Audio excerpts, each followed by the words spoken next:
risk it and start 40 seconds early and hope people don't yell.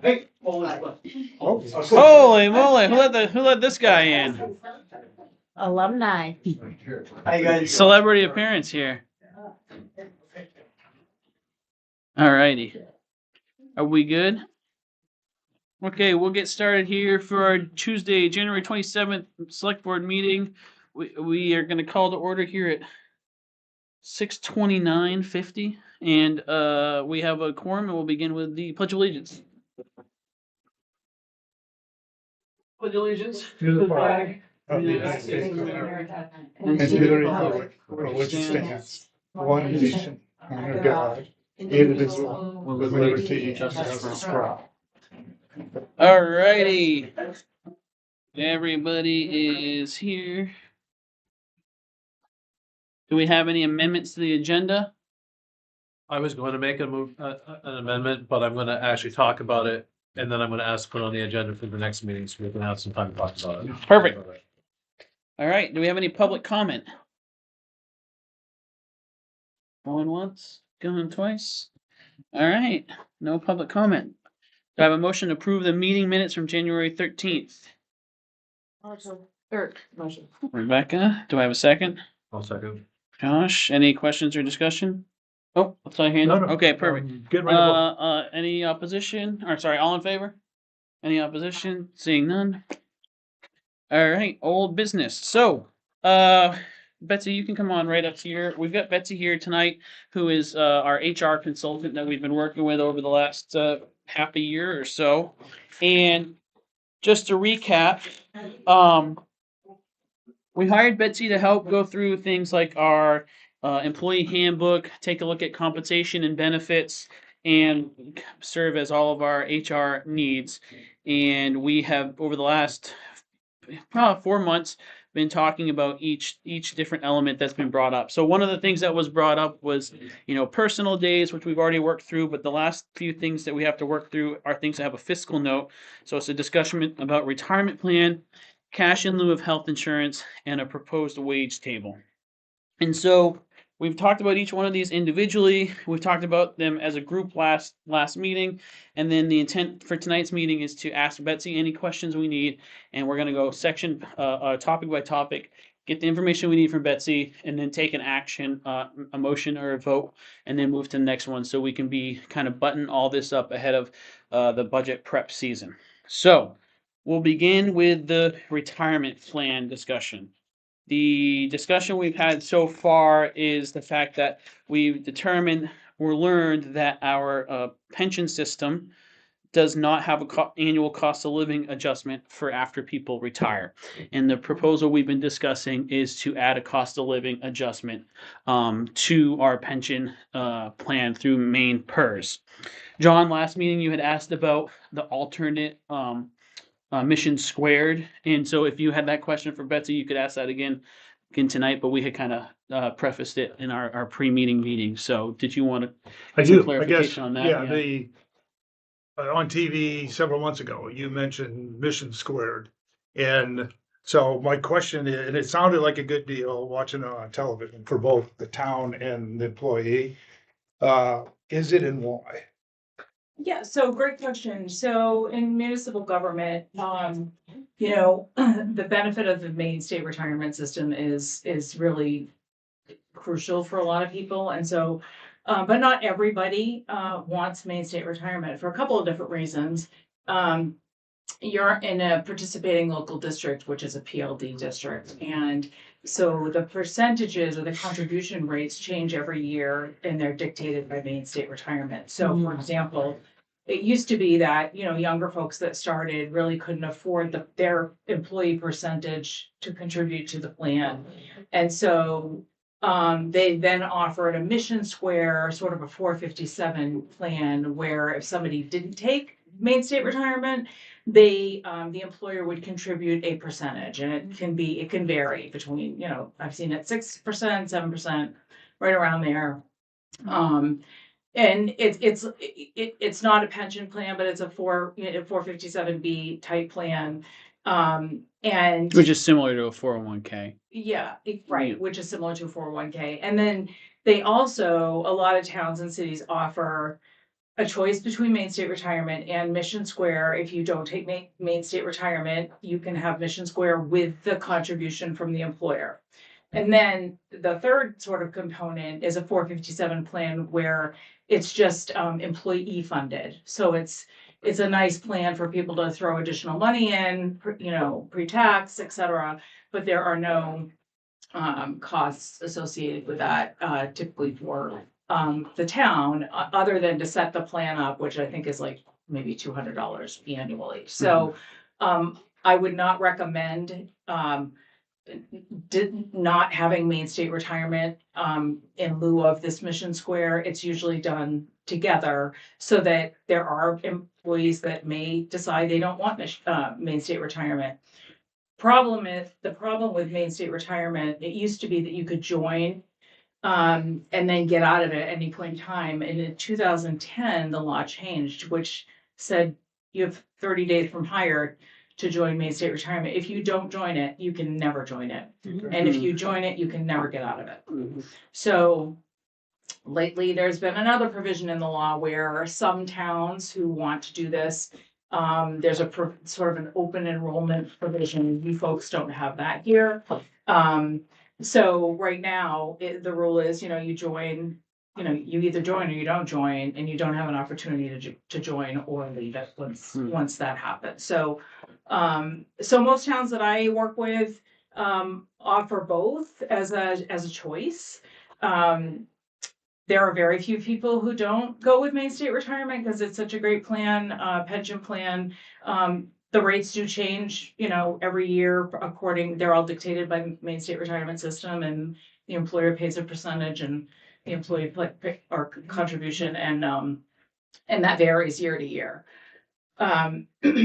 What we're talking about in terms of the AN plan means the N in AN means no COLA. And the AC plan, the C plan means COLA. Okay, so that's when somebody retires, and just like with your Social Security, you know, you hopefully get a COLA increase, you know, every year that you retire, et cetera. And so, for whatever reason, I'm sure it was because it was less costly. A lot of towns started with the AN plan, but I did ask, Deanna Doyle is the kind of the guru at Main State Retirement. I asked her for a list of municipalities who have the AN plan and the towns that have the AC plan with a COLA. There are 31 towns that have the no COLA plan, and there are 106 towns that have the COLA plan. So you can see sort of the trend. I think I can say this, it's pretty public. So the town of Wells, for example, you know, went from, they were in Maine PERS for a long period of time, and then I think a new town manager, new board came in, and then they removed it. They tried to get back in it. It was this whole process. And so they just sort of underwent the transition from the AN plan to the AC plan. So I know I'm talking a lot, but like those are the significant differences between the retirement plans. You do have there's a mechanism for you folks, if the town does adopt the COLA plan, it would be for future. So there's two choices. You could go backwards. That would require an actuarial, I can't say that word, actuarial report study. It would cost the town a lot of money if you went backwards. The proposal here is to go forward with a COLA plan so that any contributions going forward, those, once you retire, those contributions, you know, would be, would have the COLA, but you wouldn't go backwards. If you did, you'd have to pick up the retirees, et cetera. It costs a lot of money.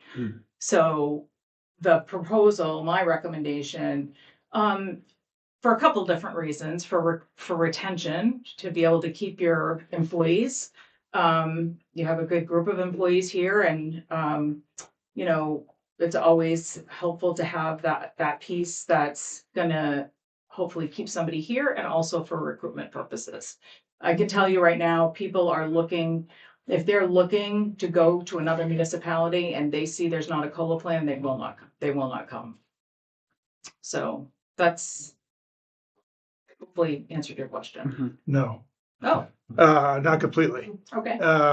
Going back to the Mission Squared, could you just go, you said that main PERS is a better deal for the employees. What's the difference, I guess? So it's a pension plan, you're vested after 5 years.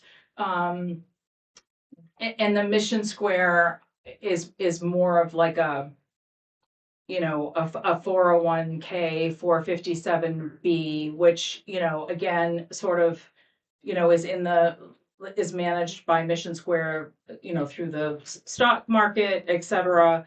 You know, and there's a contribution rate, I think, and I'm not, you know, if we wanted more in-depth information about Mission Square, we'd need the representative here, because I don't go that deep with these plans, but, they can only, I think the employee can only contribute up to a certain percentage, and then, you know, and then it's either, you know, matched or the employer contributes to it versus, you know, Maine State Retirement. I don't have the numbers in front of me right now, but it could be, you know, 7.2% employee contribution and like a 9% employer contribution rate. So,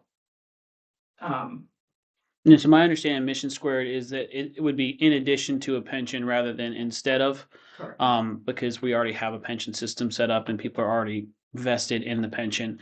Right. And for example, like other state and public employees that have a pension offer this as a secondary benefit. So if you were to choose to then fund a 457B, you could. Some entities would then say, oh, the town or the municipality will also match that. Others say, no, we offer the pension. You're more than welcome to go for this, but we're not giving you any match because we're putting it in the And pension. that's a 457, but the Mhm. Mission Squared is different. No. Is the same thing. Yeah, it's the entity that manages the Cost the to 457. the employer, Mission Squared, less than main PERS, about the same.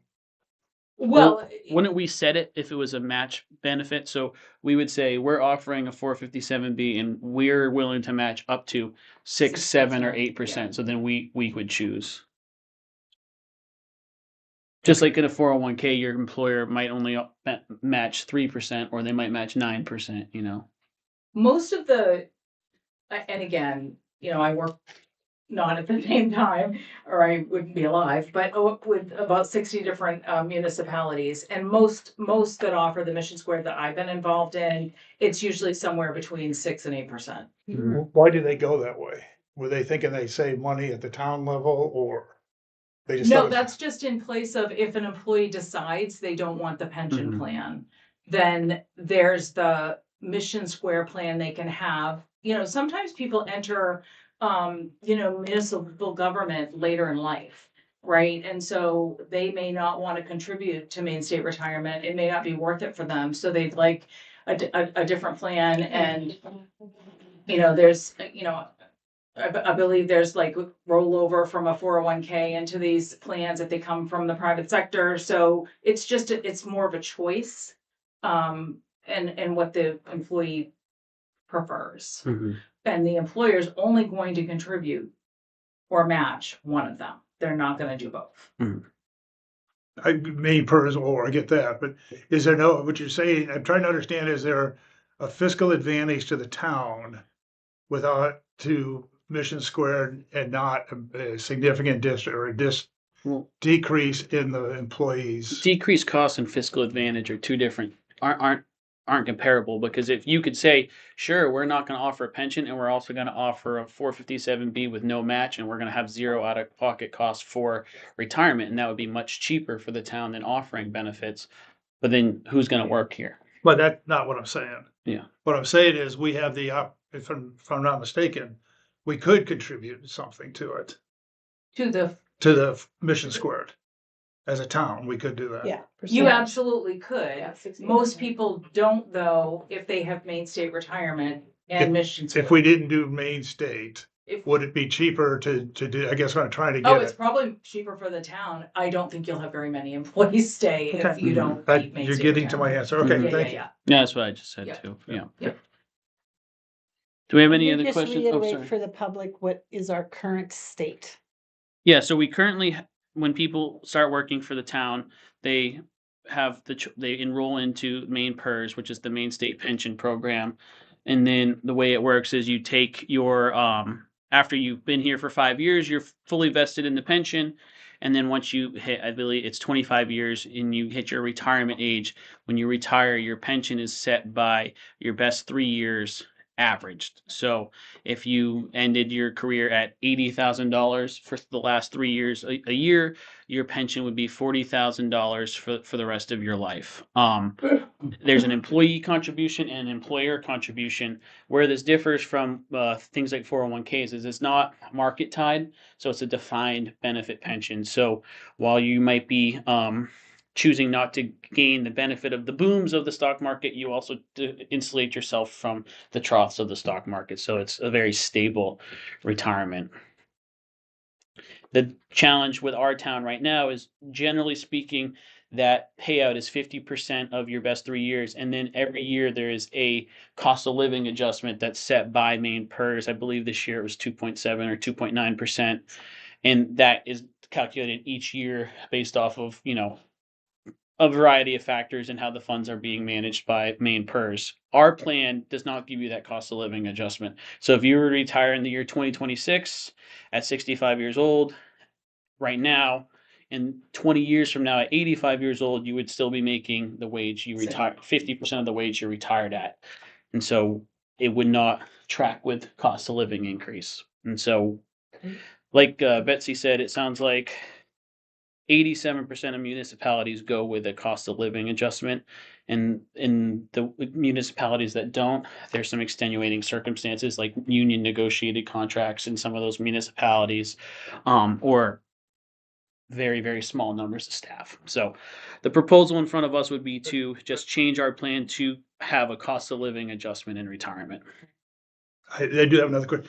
Do you have a good estimate of what the increase in cost is Well, between C and N? yeah, it's right on, I did We not- also have Mark here too. It's the PO, so every July 1st, they roll out the percentages. So right now, I don't know what that is, but we could pull it. I don't think I'm hooked onto do you have the Maine State Retirement website? up, Yeah, or- so for FY 27. It's all right. Just, yeah. And I do, can I just make one? Sure. comment? So when we hired employees, they were not told that there was no COLA in their retirement. I wasn't even told. Mhm. Had we been told, there might be different people sitting in this room right now. Mhm. So I'm just gonna put that out there. Mhm. Because, I mean, it's nice to know what the benefits are, but when they're not explained to you, Mhm. that makes a big difference. Mhm. The value of the handbook. Yeah, and that's why Betsy's here, because that was one of the things that Jerry identified is a lot of this information slips has slipped in Right. through the cracks. And one other thing, Betsy will have to explain to them how it becomes into fruition if they do decide to go that. Yeah, there's so, a process, yeah. yeah. But we got Mark Roy here. Mike, I guess my question is, we're at an N now. We go to a C. What is the cost difference? 9%, 10%? Right, 100%. so the cost differential between, well, the percent differential between the AN plan and the AC plan for FY 27 is a 1.2% differential on the employer contribution. So it's 9% on earnable compensation for the AN plan, and it's 10.2% of earnable compensation. And what that translates to for actual town dollars for FY 27's budget is going to be roughly $11,000, about $10,500, Mhm. which is roughly 0.1% of the overall expenditures of the town, right? So it's not a significant difference in what your total costs are. Mhm. One other thing I would like to point out is that employees who are eligible for main PERS are not eligible for Social Security, right? Yeah. So you have to understand that those employees also are not benefiting from being covered in a covered Social Security position, which means that they're also getting less benefit later on when they Yeah. get Social Yeah. Security retirement, Yeah. because they're not getting those quarters of Social Security income, Mhm. right? That are qualifying quarters that will then, Yeah, because you stop paying into Social Security when That's you correct. enroll in the state right. pension. And if you're a lifetime employee here who's eligible Mhm. for main PERS, right? And you don't have 40 quarters of Social Security, you would never get any Social Security Mhm. benefits unless your spouse did, right? So it'd be crazy, right? Whereas most towns have a Section 218 agreement with the Social Security Administration, so they have they participate in the PLD plan, which is a pension benefit, which is main PERS pension. Plus, they also are covered under Social Security. So when they retire, they both get the PLD pension as well as Social Security. Whereas people here are not contributing to Social Security while they're employees here. So those quarters that they're not working here are not counted towards Social Security. Then when they go somewhere else, obviously those, if they're under a covered position in those other positions, obviously that'll count towards their Social Security. Mhm. Just FYI, it does affect their That's a good Social Security point. benefit Thanks, later on. Do we have any other questions for Betsy or Mark? How does this affect somebody who's, I've worked here for 15 years? Only the next 10 years, when this plan is in effect, that portion of the contribution is, Would have would be Yeah. subject to a COLA. and, Unless you went backwards, which, Right. Mhm. you know, it's exorbitantly expensive. Mhm. So this would be just, you know, for Moving forward. future. Yeah. Mhm. I mean, Right. I guess the upside is that some of their, compensation will have, the COLA mechanism, Mhm. but no. and for somebody who's only got 5 years left, they'd have to do the math to see if it's worth it, right? Is there an opt-out, or if the whole town goes, the whole town goes? Right, you can't pick and choose. Right, and it is worth it for them because the employee contribution doesn't increase. It's only the employer contribution that That's correct. increases. It's the same. So it's no contribution rate. no additional out of pocket cost for the employee moving forward. And just in case you're interested, so I'm gonna read this because legislative bodies and all of this confuses me sometimes, but to make this change, the town's legislative body has to take a certified action vote to make the Mhm. change that contains specific language, which main PERS would give you the language, and that's how that would get changed. Yep, so this would still need to go to town meeting. We would just have to say that we're deciding we want to make it a warrant article. And then it goes to town meeting for the town to vote on, because they're our legislative body in this form Yeah. of government, so. So what I'm looking for tonight is, do we have a motion to adopt the recommendation to move to an AC plan and draft warrant language to bring to town meeting? I will motion. I will So second. we have a Rebecca motion and a second from John. Do we have any questions on the motion? Or any clarification? And I just want to clarify for people who are watching, this will have to go to town meeting. So if this motion passes, it will be a warrant article that will go to town meeting to be voted on by the entire body. So any questions or anything like that? All right, all in favor? Any opposition? Seeing none, it passes unanimously. Thank you, that was all really Thank good. you. I don't think you're gonna get away too quickly here, Mark. You might have to- You Well, know what? no, we'll let you sit down for the next one, but the third one, so the next topic that we had here was, cash in lieu of health insurance. So currently, right now, the way the process works for the town of Durham is if you don't take health insurance so when you sign up to work for Durham, you get offered health insurance. The cost of health insurance to the employer varies greatly depending on which plan somebody takes, whether they insure themselves, whether they insure themselves and a spouse, whether they insure a family. So, Jerry, do you have the number of what it is for self-insure versus family insurance? It just went up 9%. Yeah, January just went up 1st. 9% too.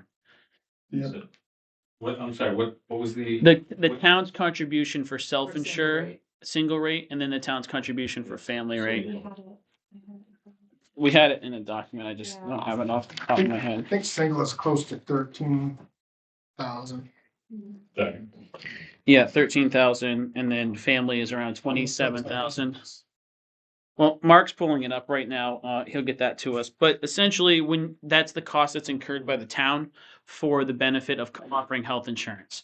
If somebody does not accept health insurance because they have health insurance offered through another employer, previous job, or another mechanism that qualifies, they can elect not to take health insurance, and in lieu of the benefit of health insurance, they get $1,200 as part of their $1,200 as part of their compensation. The proposal, did you have the numbers there, Mark? Yeah, so Yep. single is 13,495 or Mhm. 497, I'm sorry. Yep, and then, That's- do you know what the family is? The family plan is 30,000, the cost to the town is 30,000. Yeah. 275. And this is all for current, Mhm. current 2026 year. Okay, Calendar cool. year. So when someone takes benefits, our portion for a single insurer is $13,000 that the town has to budget for. If they take family insurance, it's $30,000. If they choose not to take insurance because they have insurance elsewhere, there's a $1,200 cash in lieu benefit given to them in lieu of health insurance. So, the discussion here was to evaluate if that's the policy that the town wants to use moving forward. Some municipalities offer a larger cash in lieu benefit. Some municipalities offer no cash in lieu benefit. And that is this is as we're developing the employee handbook here, that is a policy that has a fiscal note, so needs some input from the select board. So, does anyone have any questions for Mark or Betsy about how this works? Does it have to go to the town meeting? This does not have to go to the town meeting, correct? I don't believe it does. Yeah, because this is part of compensation. So like this would just get rolled into the budget, and the budget as a whole goes to town meeting. And so if someone said, well, I don't want that to be part of the town budget, they could, make a recommendation elsewhere. But this would be what this information will do. Will tell Jerry what we want him to include as he prepares our budget for us. So, any other questions? Is there any other rate like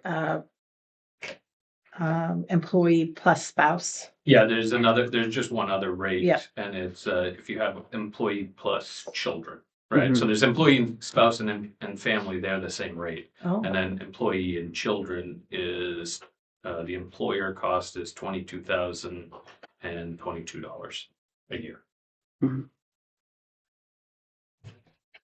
Okay. Any questions for Betsy? In terms of other towns and what you've seen, what are comparable towns doing? So they are all over the place. mhm. Honestly, it varies so much, that, some people do a percentage of like the single rate. They may do 30% of whatever the single rate is what it will be regardless of whether somebody has family or not. Some people do $100 a month, some people do, $5,000 a year. It just depends on, do we only offer the one plan through Maine Municipal Association, right? Mhm. So there's also other towns they can offer up to 3 plans of health insurance, and those costs vary as well. So that sort of plays into that piece. So it really, it's all over the place. There's really no rhyme or reason to it that I can find, other than, I also work with a lot of towns that have collective bargaining agreements, and so they're negotiated in those agreements at, as, maybe a little bit higher, and they're giving something else as a result, Mhm. type thing. Typically, So you cannot have a cash in lieu benefit if it's a federally, if you have like main care or social security or a federal, really, you have to be eligible, have to be able to have an eligible group plan in order to get that benefit. It can't just be any sort of type of other benefit Mhm. Okay. that, So you can't double dip. Right, right. You know. yeah. So in terms of retention, what have you seen with other town employees? So I don't see this Or as a what do you recommend, I You guess? mean retention or recruitment or Both. either or both? Mhm. Why Yeah, not? so, Yeah. you know, I usually, and I just learned this tonight, there are more people that I realize that actually utilize this here. Usually it's just one or two people, because when you think about it, Sorry, Well, here in the Durham. state of Durham. Maine or Durham. Okay, just to clarify. because usually yours, you know, let's just say your spouse is a school teacher, you know, they offer sometimes, you know, better benefits or equal benefits to into a town. Mhm. You know, like I have a private health insurance through my husband. There's no way that like I would swap these benefits there because I have a $9,000 deductible and, you know, a $12,000 premium. So like those are usually people, you know, there may be a very small percentage of folks that take advantage of the cash in lieu because of that reason, because there are such great benefits here. Here, I think you have a few more people than I have seen as sort of normal that take advantage of that. And you also have to remember that you can't just take cash in lieu to and not have health insurance. Right. Yeah. You have Right, to, right, you right, have right. to have health insurance otherwise. Mhm. And you can't take cash in lieu and be on the ACA plan. Right. Mhm. Right. And you can't have cash in lieu and be on Medicare and Any federally, Really only or group- TRICARE or any other federal. And more or less, state plan, right? if your spouse. Right, it's basically if you're on your parents' plan, you're on Yeah. your spouse's plan, Mhm. that's it, or on some Yeah. other employer's Right. plan. And it is taxable income, Mhm. Right. so, you know, it doesn't have the same In- benefit as. Like I believe, for example, like RSU 5, I think does like $3,500 cash in lieu, whereas some of the other municipalities do zero. Other municipalities do a percentage base, like Betsy said. I think that the theory with the percentage base is that if you are budgeting a job Mhm. to be fully encumbered with a family benefit, and that person, and so in this case, it's salary plus $30,000, and that person says, I don't need insurance. That job now costs the town 30,000 less because they don't need insurance. So the argument is if you were to offer 50%, it would still be a break-even net benefit for the town if you have a position that's fully budgeted at full compensation with a family plan. Are you following what I'm saying Yeah. there? Okay. Did you provide us some numbers in cash in lieu? I feel like I saw that document somewhere. Just in terms of like Who has on what, the you mean? table? Yeah. Is that in the I'm- larger table? I feel Are you like we saw saying that. as to what other towns do or what it would look like? What it would here? look like here? Oh, okay. Yeah. So we did have that kicking around at one point before the premium went up, Okay. but it would just the percentage would be based off of the single insurer. So Right, okay, 13,000. okay. So, 10% would be 1,300. Right. We're a little bit under 10% right now. Right. Okay. Does it have to be applied evenly across all employees or could, Yeah. it does? Mhm. And Joe, did you say the school I right think that now, RSU 5 does like 3,500. which you taxpayers are paying for right now? Yeah. Yeah. Which is, that's the closest data point we have that's consistent to us. I don't know if the county offers anything in lieu. Yeah, but from a Do you budgetary know, Josh? perspective and what we do today, when we do have job positions open or whatever our job count is, like you said, we are accounting for the top rate of family plans for people in the budget, Not right now. not right now. So a position is currently budgeted for whatever the person holding that position takes for benefits. So if someone leaves a position and they were taking family benefits, for the last year or two, that position has the full family benefit see, in there. okay. If they leave and they're taking the single benefit, and then the next person comes in and takes family benefit, there's going to be a shortfall in that position. And so I think that was done in the past to really razor in on funding Yeah, expense or yeah. expenses at every level. That's a practice we might want to open up for discussion in the future, because it could be costly when the difference is, potentially $30,000.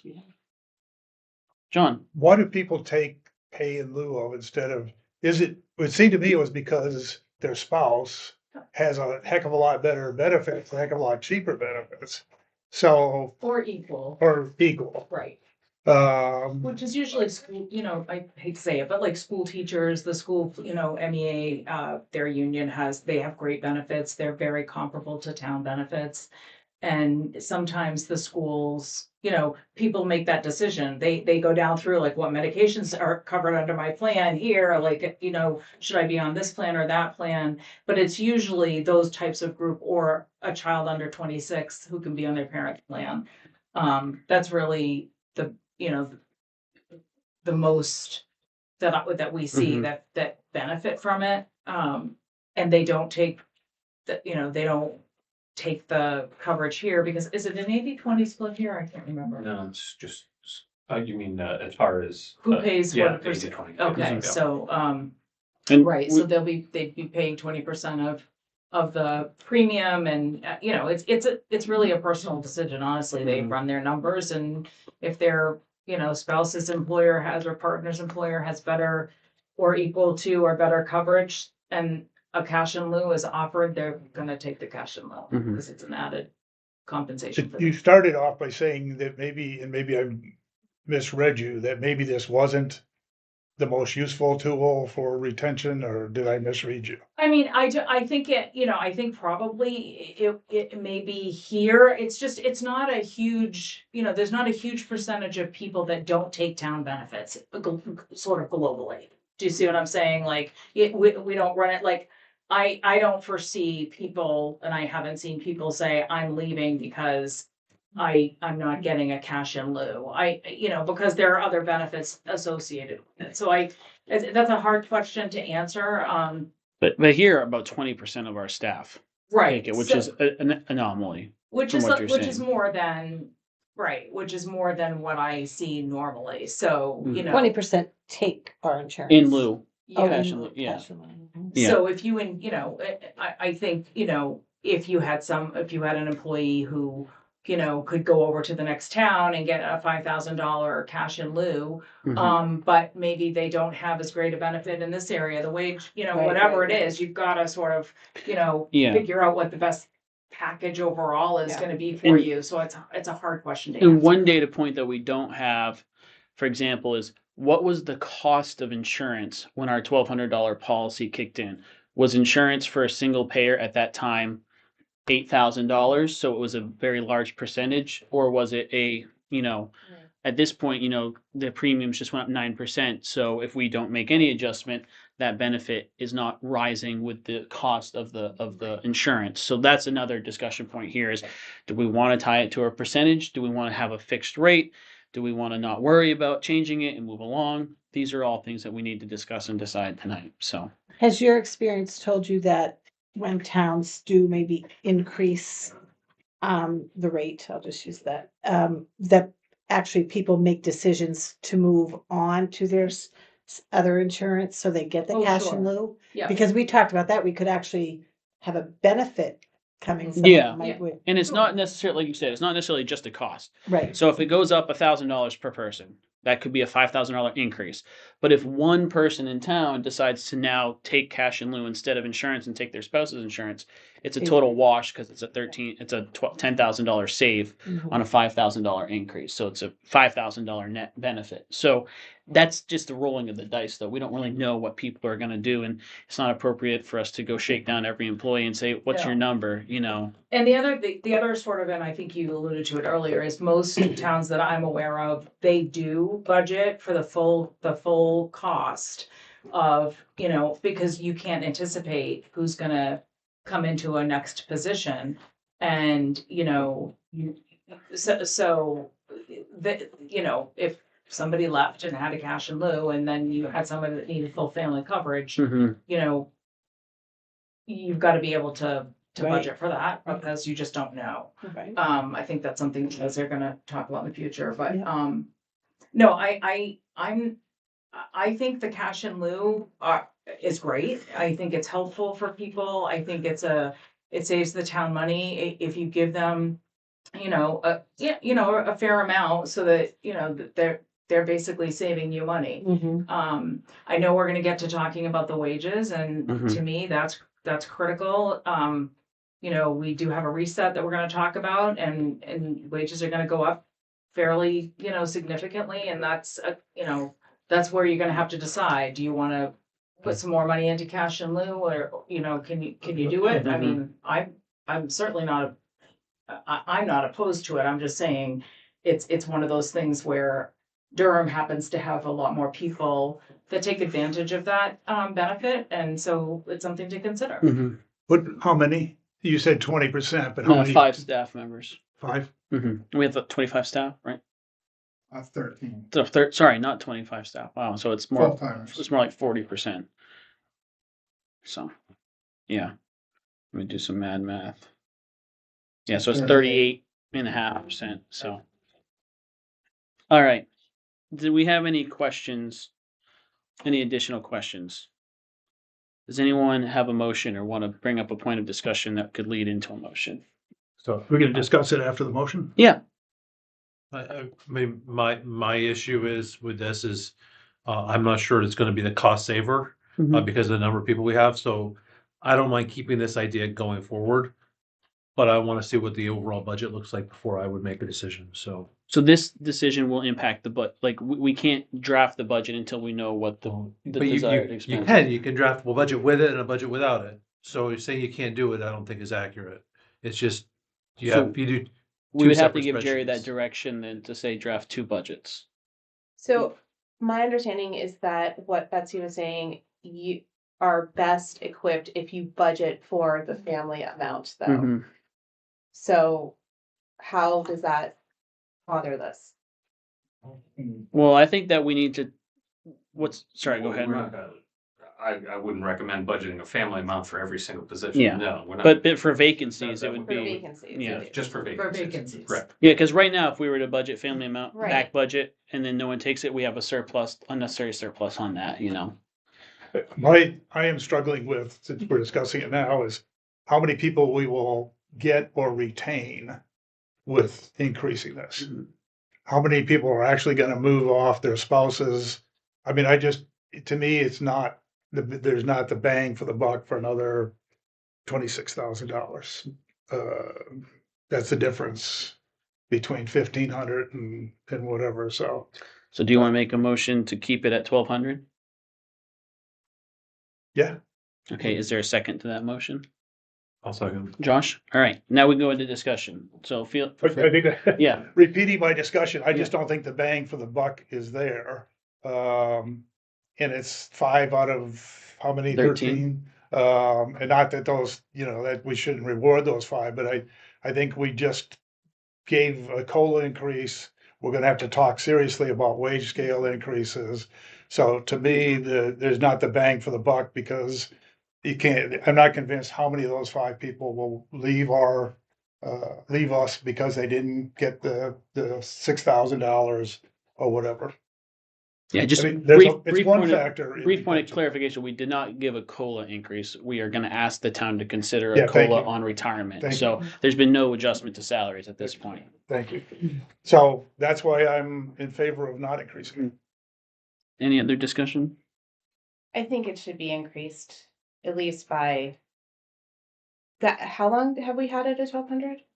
I don't know. I think that's so far lower than the average. I don't think that's. But that's not, I mean, if we're using it for retention or whatever, I don't know where that It's matters. also as a thank Well, I you. think that, I I think, mean, it goes both ways. You can have it as a cost saver in the long run, but you can also have it as a thank you to the staff for their work and being here. I Mhm. mean, I don't understand why it's It's a like, thing. I think my point to that, to what you're saying is that when it was set up at 1,200, that was a function of the economic times of whatever insurance was at that point.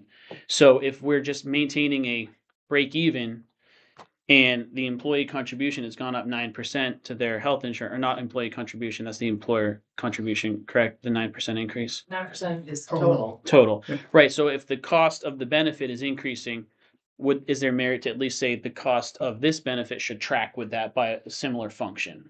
So if it was $1,200 benefit to employees at a time when the single pay insurance was only $6,000, at one point in time, it was almost, 30% of the benefit.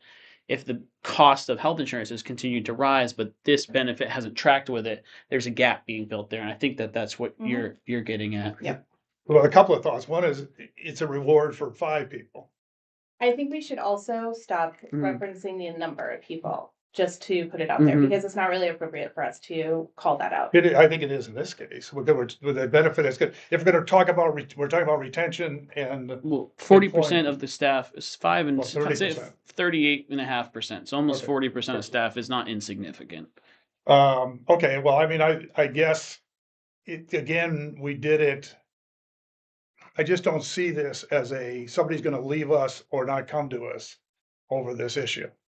Whereas we've gotta figure out what money we're gonna spend on wages. We've already got an increase that we have no control over in health insurance and other things. So I guess my motion is out there, so.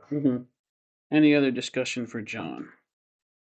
I John's think the motion. wage increase discussion trumps this particular topic Mhm. myself too. And there are companies that don't give any benefit to folks who are on different insurances. Mhm.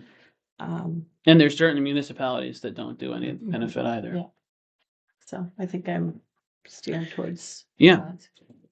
I think that everything we've done, at least over the last 2 meetings, has increased the cost of taxpayers. We haven't voted on anything.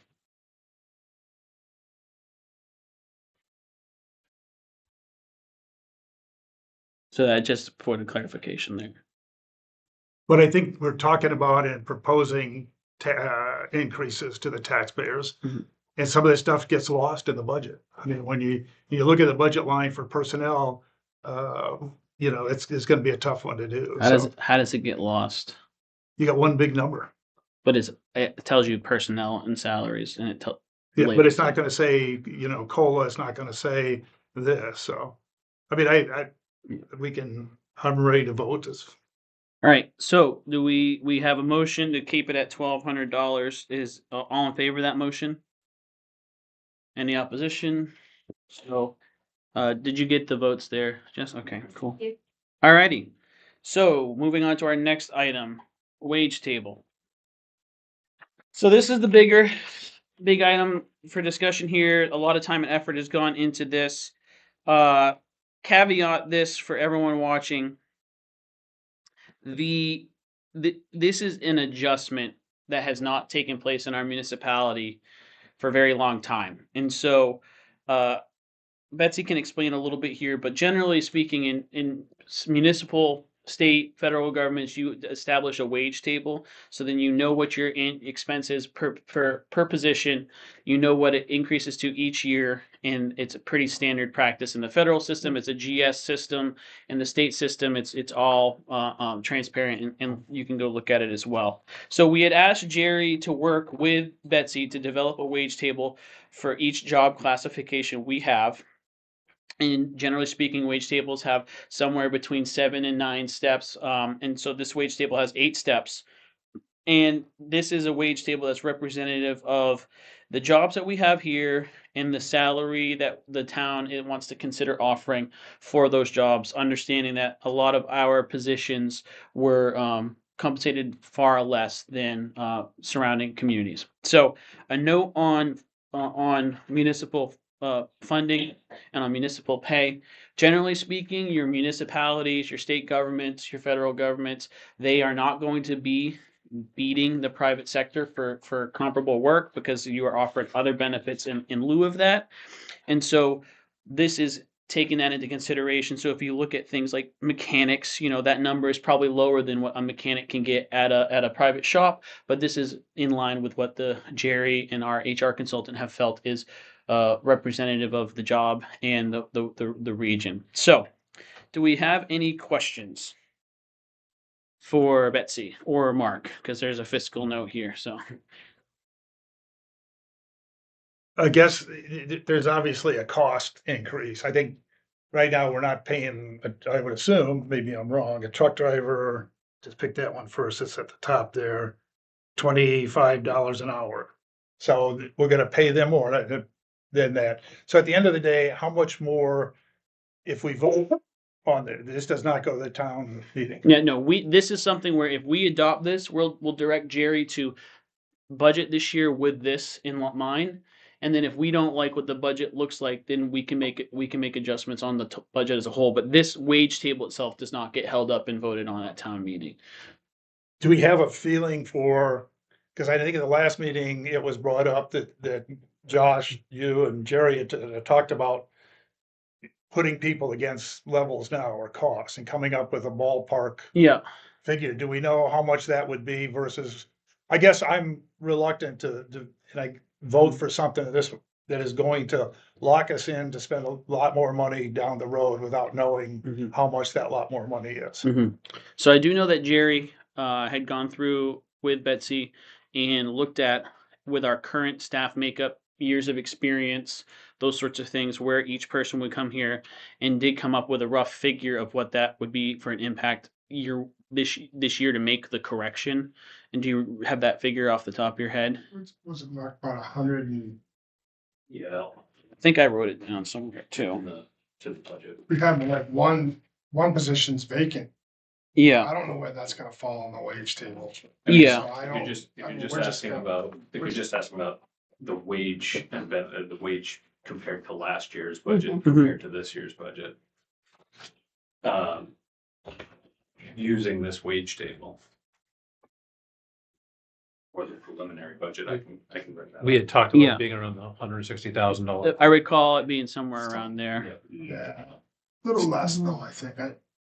About 1% of the total budget is what I recall it being.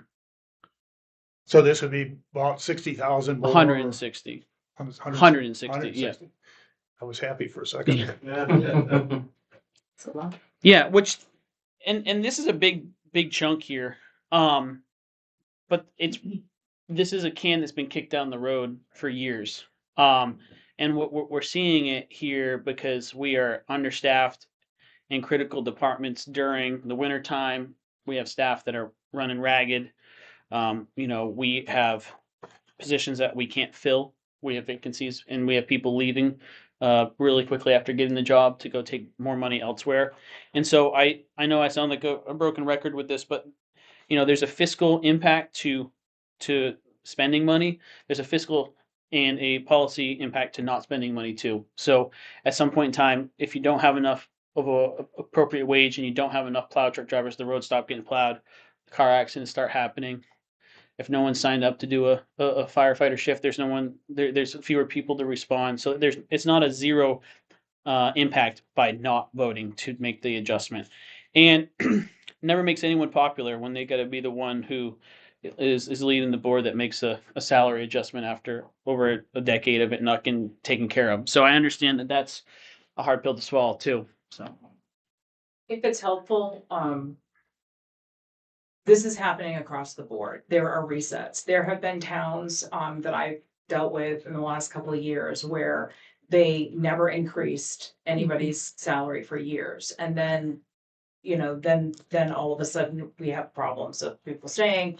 And then there's this cost to a reset. This is what this is. It's a reset. It's where people need to be comparable to the positions and to absolutely retain and recruit. I can't say it enough. I've seen it successful in almost every town that we've had to rework this. And yes, it's a pain the first year, people, you feel it because it's expensive.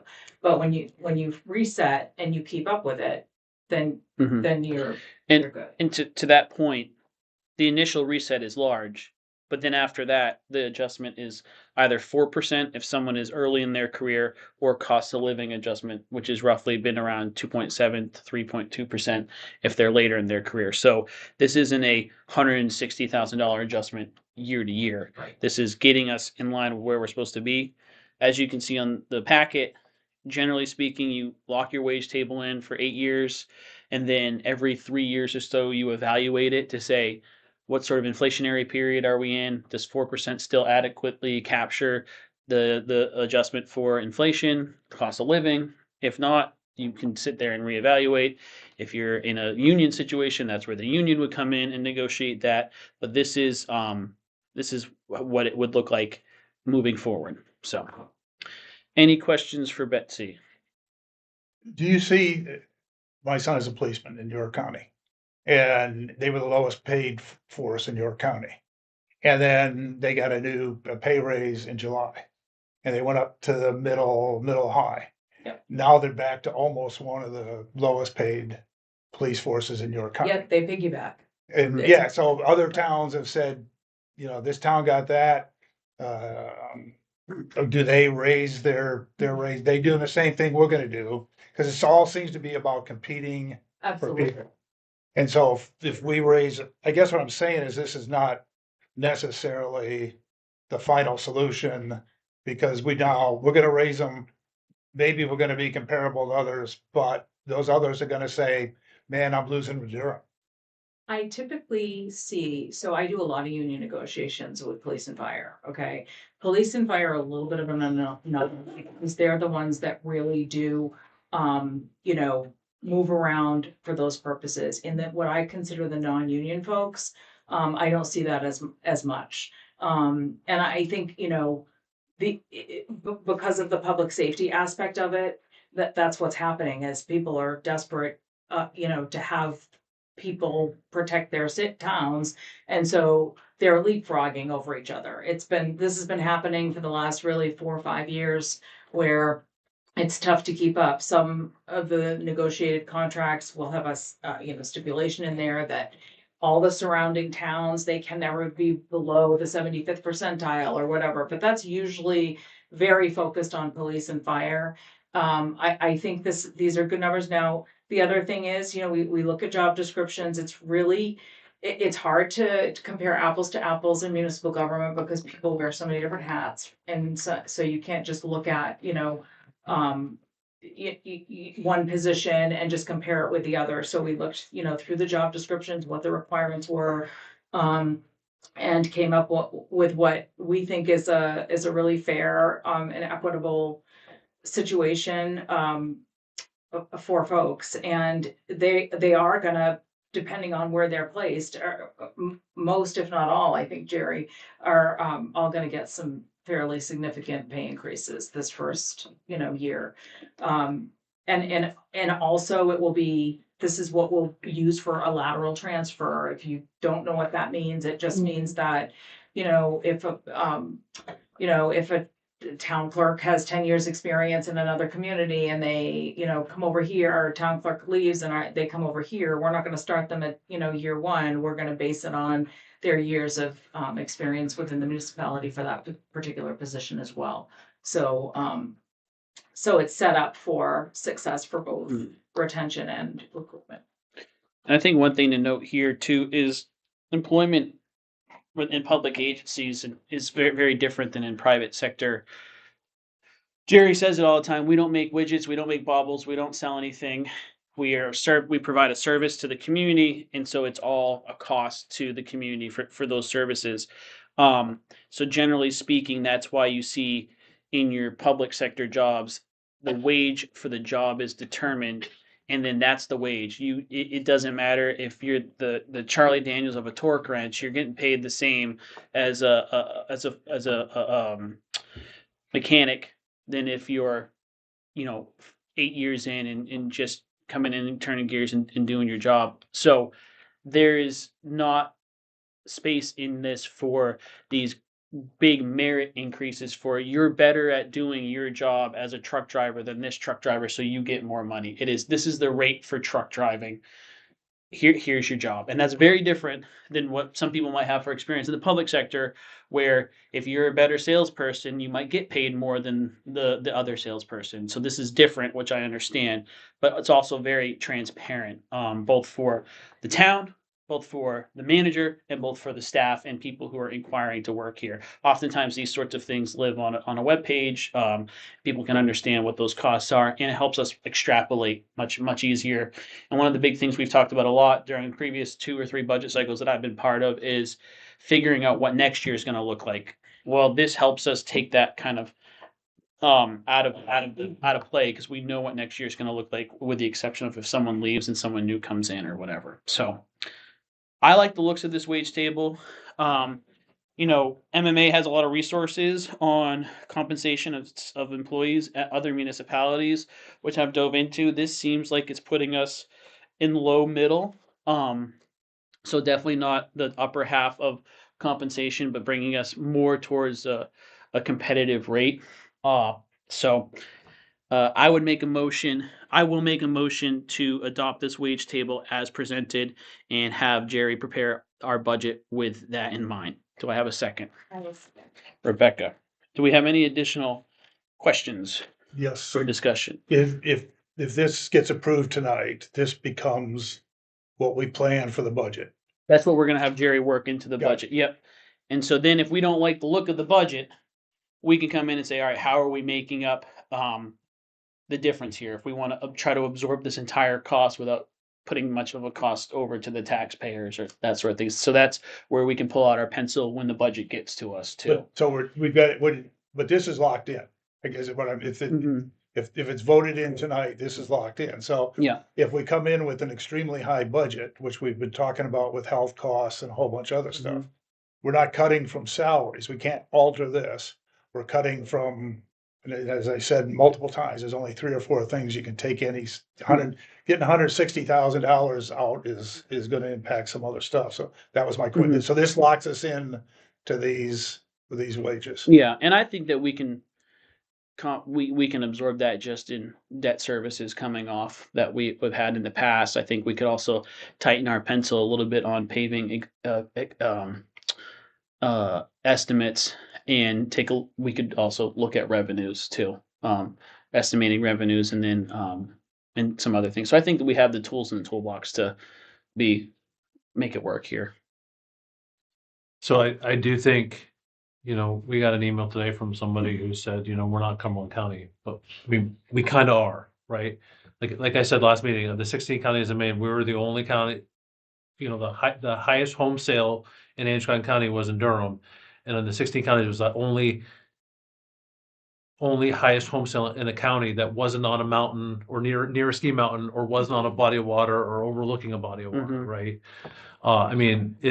It's changing, we're changing, and we're competing with Cumberland County. I think this about matches the money coming off the budget from the debt service. And I know we talked about last meeting, John, we don't want to spend that, but I think there are reasons to. And I think this is one of those reasons, because next year when we only have a few more years left, I think, of debt payments. Current debt payments. Right. Right. And the expectation is the way we're doing is we're not gonna have debt payments, we're gonna have. Depends on what you need in the future Right. for capital Right. investments, right? I mean, you have infrastructure needs. Yeah. Yeah, I mean, this locks us, so it takes away our flexibility and other things. I have every expectation, even if we didn't do this, we'd have to spend that 160, I think 160 or whatever it is. So I'm realistic enough to believe that was going somewhere.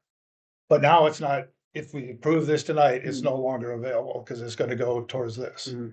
is I think what we're saying. Well, I would contend the thing that we were talking about here too is that what sort of place do we want to create for people to work? Do we want to create the bottom of the barrel, get in here early, leave early, train everyone to get really good to go work at a different municipality, or do we want to create a space for people who live and work in Durham to be coming into work fairly compensated and able to live in the community that they're working in?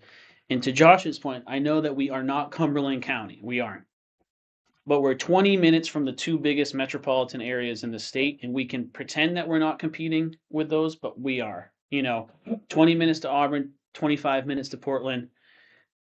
You can hop in your vehicle and pay an extra $6 in gas to make an extra $7 an hour. And people are going to do that, And so does this get us to out competing some of those higher paying municipalities? No. Do I think that this gets us closer to a wage that is respecting the position and finding it striking a balance for people who want to live and work in Durham or just work in Durham? Yes, and so that's why I'm all for this. I We will have- close with, if we approve this tonight, that we need to, even before Jerry gets too far to the budget, we need to say, here are things that are also important to us, that we don't wanna cut. See, capital improvement stuff, Mhm. how many miles of road do we wanna pave? We gotta pay our debt. I mean, there's certain things we have no choice over. Mhm. I mean, they're big bucks items. So I think as a board, we need to say, we've gotta figure out a way to do this, and we've taken away a lot, Mhm. we may take away a lot of flexibility. Which I totally understand. But we Yeah. can't do those things if we don't have the staff in those positions either, and we don't have the staff now, so it's gotta have Well, that. I'm Gotta, gonna say, Are we fully maybe, staffed? we're down a truck driver, we can still pave, we can still save money and the other things, there are things we can do. I get it, we're short, I saw Calvin's report about an 80-hour guy, and that's much I mean, do appreciated, we want but there people are, half asleep driving the plow truck, No, hitting I school don't. buses? but my point is though, there are other things that we need to consider. Mm. And we did them last year, we were short people. I get it. Fighting fires and all this other stuff, we're getting shorthanded. But some of these other big ticket items we could do, we can continue to do. We can't just say we can't do that. So anyway, that's my comments.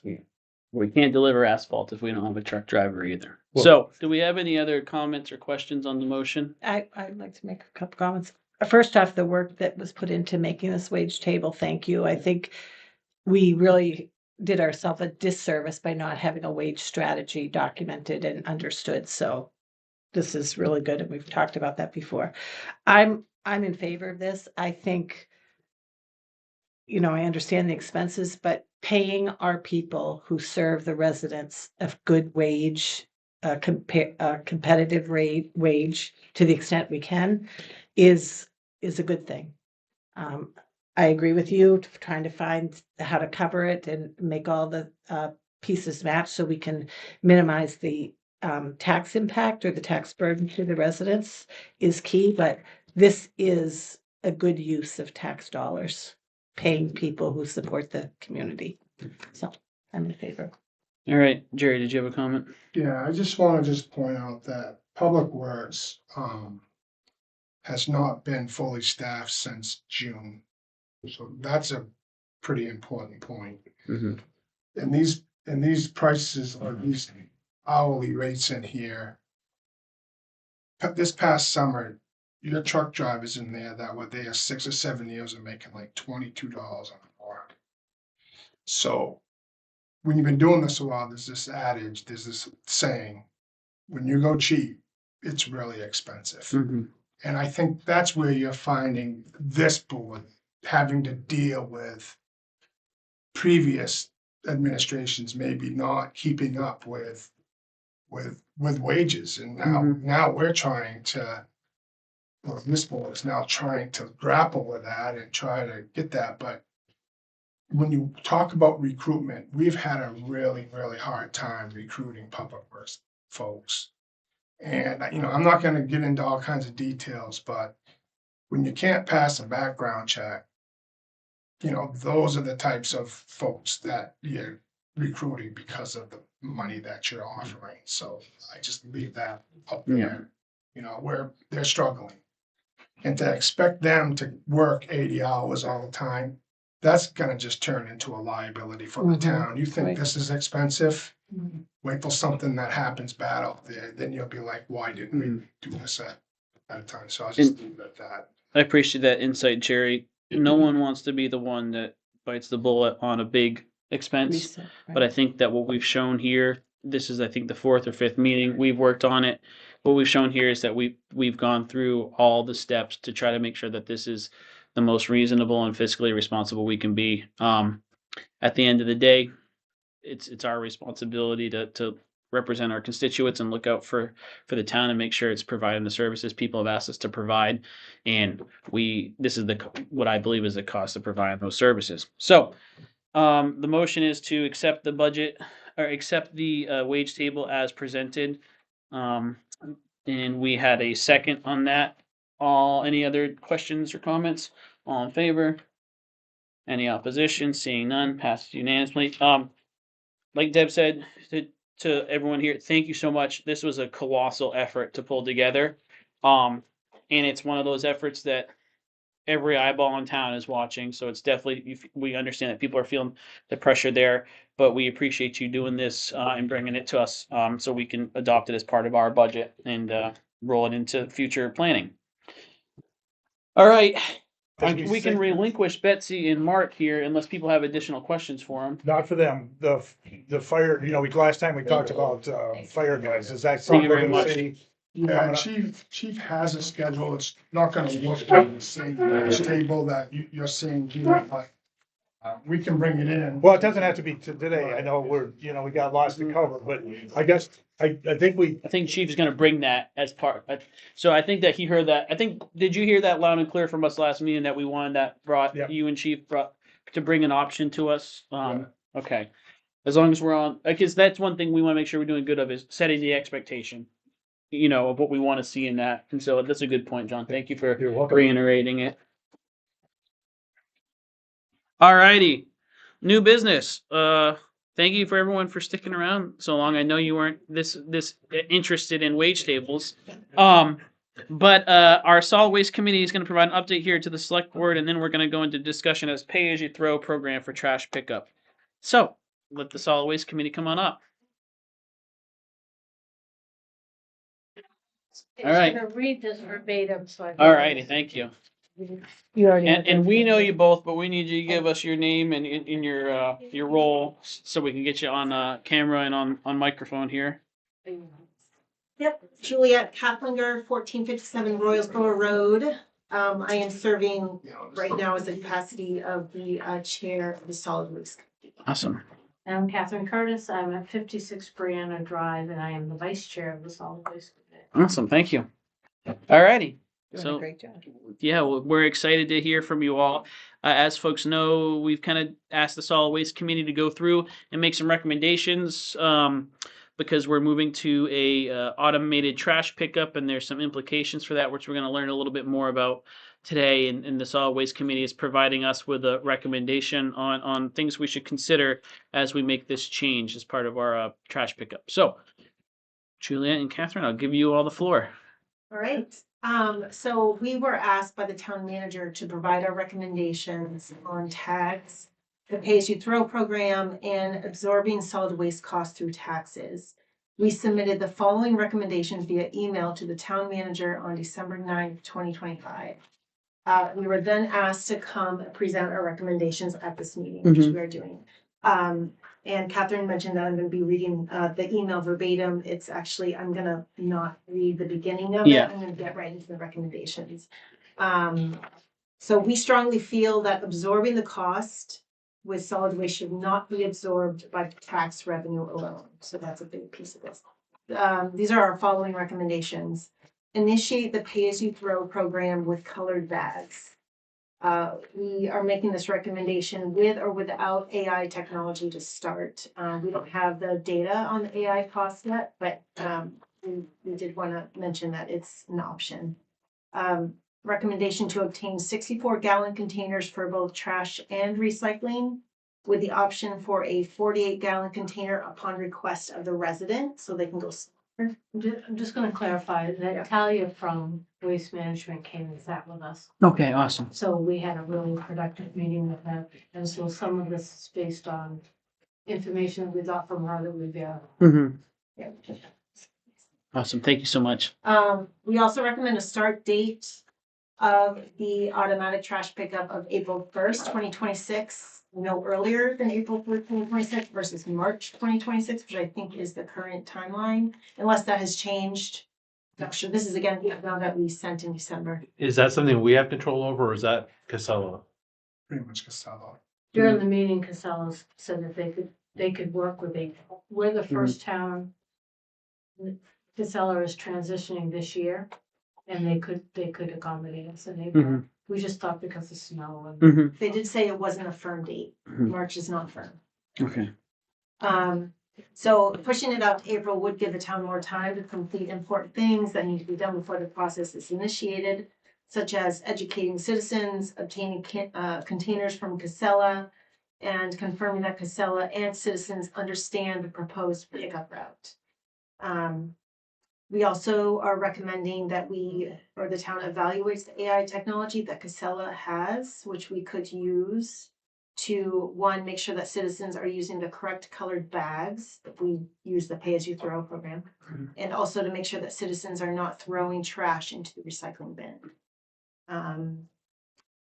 We also, along with the AI item, we are recommending that we request a quote from Casella for the AI technology that includes the cost for them to send the mailers and cost for them not to handle the mailers. So there's two options there.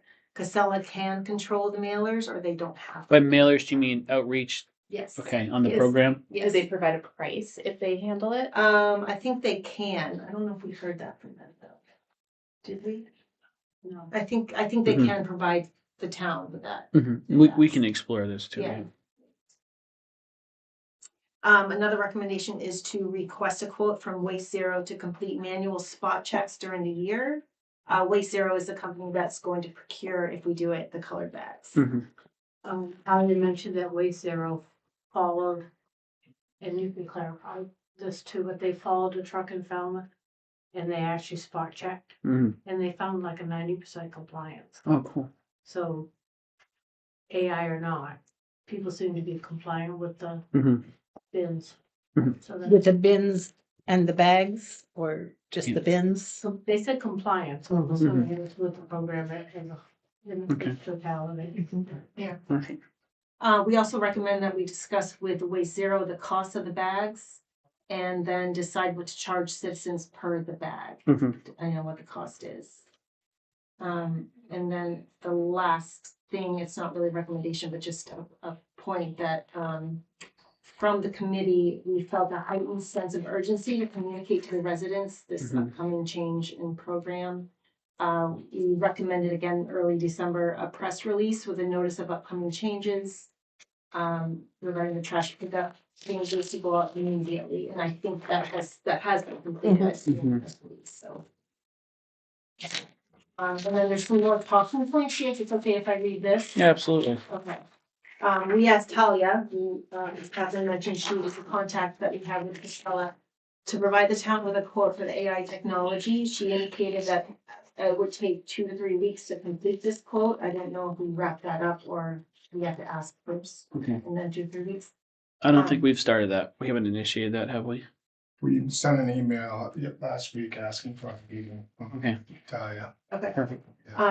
Additionally, Casella is sending the committee sample communications that they have used with other towns, if we're interested in additional information to go out to the public. At the very least, we felt we need to start including the communication of the solid waste process change in the weekly news blast, which again, we've done already. We understand that Casella will also provide mailings for the town to distribute.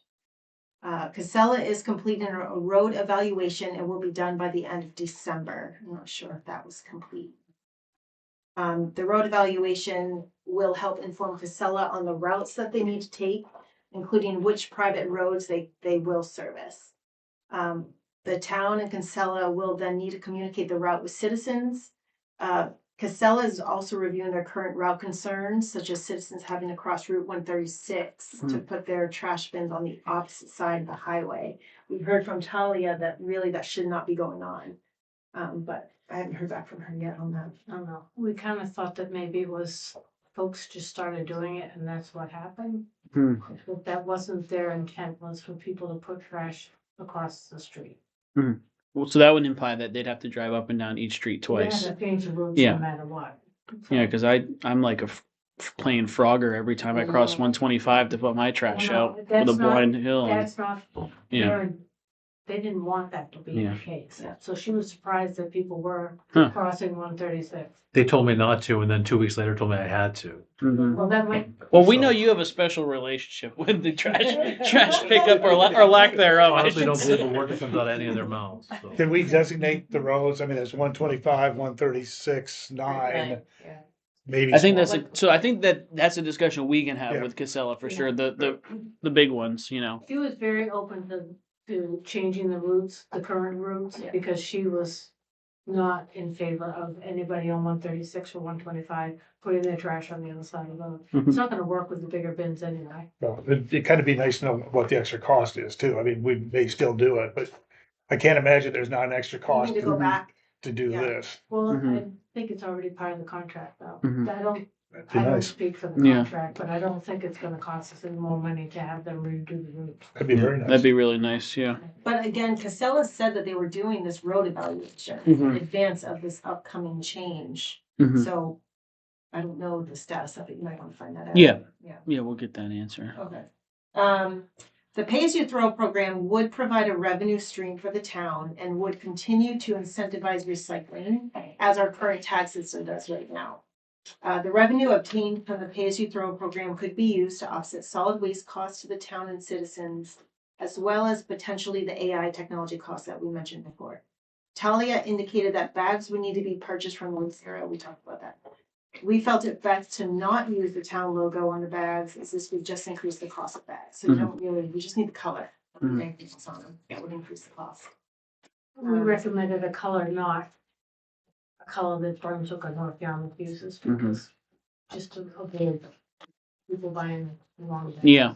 If you went to the North Pownell store, study, for example, that's close enough to North Yarmouth and us, you don't have to buy the wrong bag. Okay, and then just wrapping up, we agreed to be available to discuss details with you, the select board, and or attend a future select board meeting to discuss further. As noted above, we all agreed that communication to residents should go out as soon as possible. We're requesting that you share this letter of recommendation with the select board as soon as possible so that our guidance can be reviewed timely. Respectfully, the solid waste. Well, first off, thank you all so much. This is a lot of work, and we really appreciate you all taking charge on this and getting this important feedback, and kind of raising these questions. So even if you don't have the answer, it's one that you want us to make sure we find the answer to. This is really helpful. One thing that wasn't mentioned in here that I was wondering if you discussed at all was I've heard concerns about like what do I do with my existing tags? Did you get any do you have any solicit any feedback on? A couple of things. Yeah. If somebody is coming into the town office right now and saying, I need 50 tags, I hope somebody's telling them you don't need. And I know that they are. I know that Mhm. I went in there and they're like, oh, just by the way, things are changing soon. Make sure you don't buy too many. And I So would I know hate they're to see doing that. people selling tags on Facebook as well, because they don't pay for the tag. Oh, there's an illicit tag market. We know that. So No, but I wanna I'm a say- buyer of those Yeah. cheaper tags. I got extra tags. yeah, I put the trash out like once a month, so I could be kind of killing on Fair is tags. fair. We didn't, most people who were selling the tags didn't pay for them to begin with, so, fair is fair, right? Yeah. But that's just my 2 cents about. Okay, and But we so didn't talk about the tags. did you talk? So I know that right now we give out 26 tags a year for free. Was there any recommendation for if we should carry some sort of bag allocation over as well? Did you all get into that? We did talk a little bit about, maybe initially we give out 10 bags Mm-hmm. to everybody initially, because it is gonna be a cost to the residents. The flip side of that, okay, so that was one of the recommendations, you give out 10, 50, whatever the select board decides to get people up and running. So- Yeah, we did, sorry. We did discuss that. Yep. But we didn't get into the details of any. Which of is this fine, stuff, yeah. So, but But I do wanna say that although this people, if they pay $1 a bag, I'm using a low number, in theory, we're gonna be saving money. Because the budget will reflect a savings, Mhm. because we're bringing in revenue for the trash, and then the tipping Mhm. fees might be offset by the revenue we're bringing in. Mhm. So even though people, and also people who put the most trash out are paying the most, so Mhm. even though people may feel like the bags are, I'm already paying my taxes for the trash pickup, then why am I paying for the bag too? You will see a reduction in Mhm. the solid waste budget because there's revenue coming in. Yeah, because the way I see it is that the community as a whole, we're equally sharing in the cost of having the infrastructure to do trash pickup, and then this bag system is saying, and then since you've all shared that, if you need to use this service more than somebody else, there is an additional usage fee because of the bag fee, which is what we're doing with the tags. What we're Yeah. doing, Tags are doing. bags What- versus tags. What's our tag cost right now? I can't recall. $3. $3 a tag? Okay. And that- that So it was about 40 or 50,000. Yeah. Yeah, Yeah. for this budget, I don't have it. So that's a lot of people buying tags. Mm. currently. Like extra above and beyond the 26 when they get. Mm-hmm. So, This is So- saying that it's $3 for a Oh, so bag. we're gonna get into that different. Yeah, but Yeah, I'm just so that's- saying, We Okay. didn't do that. That's Yeah, zero. we're gonna right, talk to- right, but I'm just Yeah. saying for comparable costs, just so we kind of keep that in the back of our minds. Yeah. That's all. Yeah. Yeah. Yeah, I haven't seen that actually, and I don't know if there's details, like if there's a logo or anything additional in there that you could decrease the I don't. Well, you're gonna have to We'll stay hear about tuned it. for our next. Yeah, I'll be- item. I'll be- I have to step out to make a work call, but I had Yeah. two questions. One's probably for Waste Zero, but a couple people have asked me about how you enforce the bags. I understand, if I put one of the bags on top and I just fill the rest of them without, and the other question I've gotten a couple times is, for the private roads. If Casella's not going up to private roads and there's 6 houses, they all have to bring their trash cans out to the main road. Yeah, they have to be 3 feet apart. Oh, no, Casella did talk a little bit about that. Did you know those arms can go out 20 feet? Hmm. I did not know that. They can go Interesting. out, put away, and then they come back and then down. Okay, so one of the things that might work on some of the public roads is they can back into the road. So they might not be able to go all the way down and turn around because there's no turnaround or hammerhead that supports it, or the public way doesn't want them in there, but they might be able to line them up on the, as they're exiting. So Okay. they're not out Okay. on Route 9, they're out on Yep. the end, and they can line them up and Casella will back in. Can you do that on driveways too? Because I tell you what, I know you're. every time I get a trash can, the town pays for the mailboxes when Calvin runs them over. Just last week, I've lost the covers on both of the $100 and some odd dollar trash can recycle bins I bought. Now I'm down a Will wheel. make you feel I better. got- Your Casella assigned trash can will have an ID code on it, so it'll always be Josh's. No, Mhm. but they break. I got holes. It's broken. It lasted, I think someone week. at Casella doesn't like Josh it because I haven't seems- had any of but these. seriously, issues. I think we understood that there were some towns who transitioned to use the bags initially as the going in position and then backed away from the bag and Mhm. not using them anymore. Can we make a public statement here on if we don't require the residents to buy these bags, what is the alternative approach? No bags, you just buy trash things, fill them up. You could have 3 or 4 stuffed bags to put in your bin. There's no burden of buying certain colors or whatever. These bags that we're talking about, which I think we'll hear, are big enough, are big, like to fit into these bin Oh, that's sizes. a really we have. great question. But That's a really. for me, I was really anxious to hear the details of this because my gut says, why? I know there's reasons, there's pros and cons of both approaches, but why burden the residents with buying bags? And I understand, your point that you made here. So I'm looking forward to hearing the Waste Zero Mhm. overview and The purpose of the tag was always to encourage recycling. Mm. So that. if Reduce you're- if tonnage. You're putting out to encourage recycling. If I know for a fact, I have a family member that lives in Falmouth and fills both bins with trash. So that if you don't have some system in place, and I'm not saying everybody would do this, but if you don't have some system in place, I don't think we're gonna encourage recycling and also this revenue, Well- which would offset this all. Also, I and think- not put the burden on the town. Yeah, Put the burden on the person that is throwing the trash away. and so that's what I, People that aren't throwing, if they are throwing trash away once a month, why should you pay just as much or as someone that's throwing 10 bags away a week? and I think that's the whole policy discussion is if to say, this is an expense for a taxpayer that they have a little bit of control over. I can figure out a way to reduce my trash, whether it is doing more recycling, composting, Stay donating tuned about Yeah, stay composting. tuned. donating We're working on clothing, that next. those sorts of items. And so what I like about that is it gives some autonomy to people to actually have a impact on their fiscal line of their household to say, I want to save money on trash, so I'm going to go through and figure out how to do that. Or recycle more. As or long as it like- doesn't end up with, trash getting dumped at the boat launch. But Yeah. So, And- oh, go ahead. Just one more thing is, like, we had talked about doing a survey, the town survey, Mhm. like hearing what people think, right? This is just the solid waste committee and just the select board, Mhm. right?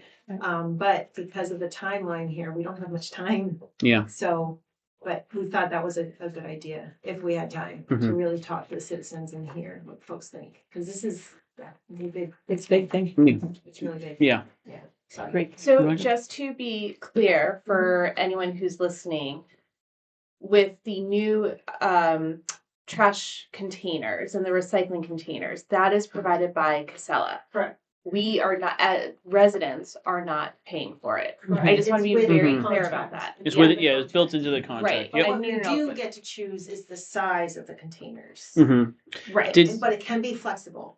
Did Casella mention there was one person who reached out and said, "Well, what if I need 2 trash containers because I throw out a lot of Casella trash?" has a 96. So if Okay. you need a jumbo, They have a bigger they than have a bigger 64. one. Okay. They're gonna distribute 64 unless you tell them otherwise. Okay. So 64 is a good sized trash bin. I don't even need a 64, Yeah. so I may opt for the 48 because it'll fit my garage better. Yeah. But Is the recycling the same size? yes, Yes, Whatever you you can, can- yeah. yeah, Mhm. but you can get a 96. Mhm. Some towns or some people, I think, get larger recycling and smaller trash, Mhm. right? They do more recycling than trash. Right. Okay. Well, do we have any more questions? You will, oh, sorry, just, we will also provide for residents how they can choose what size trash can that they get. I think that it's going to be one size fits all or fits most. You can request a bigger one or a Okay. smaller one if you want. I And this think. they can do by calling, going online, going to the app. That still that's needs to be something that I worked think out we're with gonna us. get figured I out. just want, I just want people to hear this because there have been a lot of rumblings about how they have to pay for their own trash They cans. definitely and how- don't have to pay for Right, them. good. Don't have to pay for them, Just but as making far as that like clear. figuring out what size, that's a Mhm. great question to ask. And if Casella. Josh's breaks, will Casella replace it? Well, yes. With the And code. one thing I wanted to mention too, there was some grumbling about, I have a long driveway, I can't get it in the Right. back of my car. You're gonna end up having to put your trash can at the bottom of your driveway. And right now, you must drive your bag down to the end of the driveway on Wednesday when your trash Mhm. gets picked up. So when you have your trash can down at the end, you're still gonna drive your bag down and you're gonna throw it in the Mhm. trash. The difference is the trash can's probably gonna have to sit down there if you Mhm. can't move your trash can back and forth, up and down your I driveway. guess we should say publicly that we don't have all of the answers and the details outlined, ready to answer all these questions tonight or maybe even next week. There's a number of implementation things that we need to work through, and that will get communicated when Mhm. in time for the process. Yeah, like this is definitely a great set of recommendations, but there's also some questions you post us to make sure that we get answers from either Waste Zero or Casella. And so you've kind of done our homework for us, which is really appreciated because we can get more streamlined with the folks that we talk to. I have a question they may be able to answer. In your memo there, which is well done, you talk about the trash tags will reduce the tax burden. It says, The bag. yeah, somewhere it says in here that it leads me to believe that taxes may still be necessary. Is that not the case? Will this pay as you go cover all the costs? So, because I think it's important for residents to know they're gonna pay $3 a week plus taxes. Well, no, so we Yeah. have a contract with Casella. Yes. Right, no matter what, like, we need our trash picked up unless we did a transfer station, but we're not doing that, so. No matter what, there's a cost to Casella. This, to my understanding, that maybe we'll get more info from Waste Zero. This shifts the burden to the people who utilize it more will pay a larger share. The people who utilize it less will pay a smaller share. So if you're only creating 1 bag of trash a week, it's now only costing you $3. Whereas if I'm creating 5, I'm paying $15. So rather than you and I split the $18 total expense, you're paying just for your And I stuff. think that's good, but you and I are gonna still split some costs, is what I'm hearing. that there is gonna The be, town is still gonna, there's still gonna be a budget line for Casella's contract. Yeah, okay, But And that's- hopefully, in The theory, revenue. the revenue is gonna be higher with the bags than we gotcha, Will be currently a have little with the offsetting tags. of Gotcha. that, Mhm. but- So in theory, you might be saving $100,000. yeah, because if bag revenue is $120,000 as opposed to tag revenue being 40, we now have an extra 80,000 earmarked to go towards but expenses. if somebody's gonna ask, and I suspect they will, I'm paying $3 a bag plus some of my Taxes. tax money, I'm still paying taxes. Yes. I think Yeah. that's an important Which is consideration how it works now. You pay taxes and $3 a tag. for If extra you go tax. over, Yeah. So, Yeah. And so that's where we can have the discussion of how many bags will the town cover? You know, what's the tag expense? Do we want to roll 26 tags at $3 a tag? 100 or 70 and change. Right. But if we were to say we're already budgeting 26 tags at $3 a tag, it's like $84 or whatever, 78. We could then say, well, we'll do $78 worth of bags to everyone for free Okay, I But then just again, want, Yeah, and that's something that we can decide. Yeah. But one thing to note too is the tags right now, as long as I'm doing it right, you can put it on your bin, one tag for your bin. Yeah. You can put multiple bags in a bin. So right now we're paying $3 for a tag to cover a couple of bags Hmm. versus $3 a bag, right? So just. Yeah, there's a keep difference that in there. mind as well. Well, I think you all gave us a lot of really great information, also prompted important questions for us to ask, and for policies for us to work on. Do we have any more questions for? last one, does Pownell use the pay-as-you-go? Cause No, they switched No, they do not. and seem happy with I it. don't think they do. I think they do. The expert is saying yes. Oh, they do? They do. Pownell does? they switch. No, we have the buckets. They dropped off buckets. Wait, to us. you buy bags? No, there's no bag. Oh, okay. They started with the bags and then they quickly let it go. They're the ones who let North it go. Yarmouth just, Yeah. or they're Yeah. doing it. But, yeah, just one thing, if you have anything else that you want us to look into as a committee, just, let us know. Yeah. And give us a heads up a We little have a bit, couple of things. Well, I mean, just Compost. like for me, I think that one important thing is a component of this contract is a tonnage fee, correct, Jerry? Like we pay our annual contract fee and then we have a tonnage. Tipping fees, yeah. And so anything that can be done for education and outreach for how to reduce tonnage, Yes. a third No, of, we're working on yeah, that, yeah. like a Yeah. third of food is thrown away, food waste is Compost, heavy, yeah. clothing is heavy. Definitely. Those are things that don't cost money that we can do as a education to say, hey, maybe there's a composting workshop opportunity. We have a No. couple of important possible ordinance Mm-hmm. work on. Okay. So any feedback on how to reduce the tonnage is always appreciated too.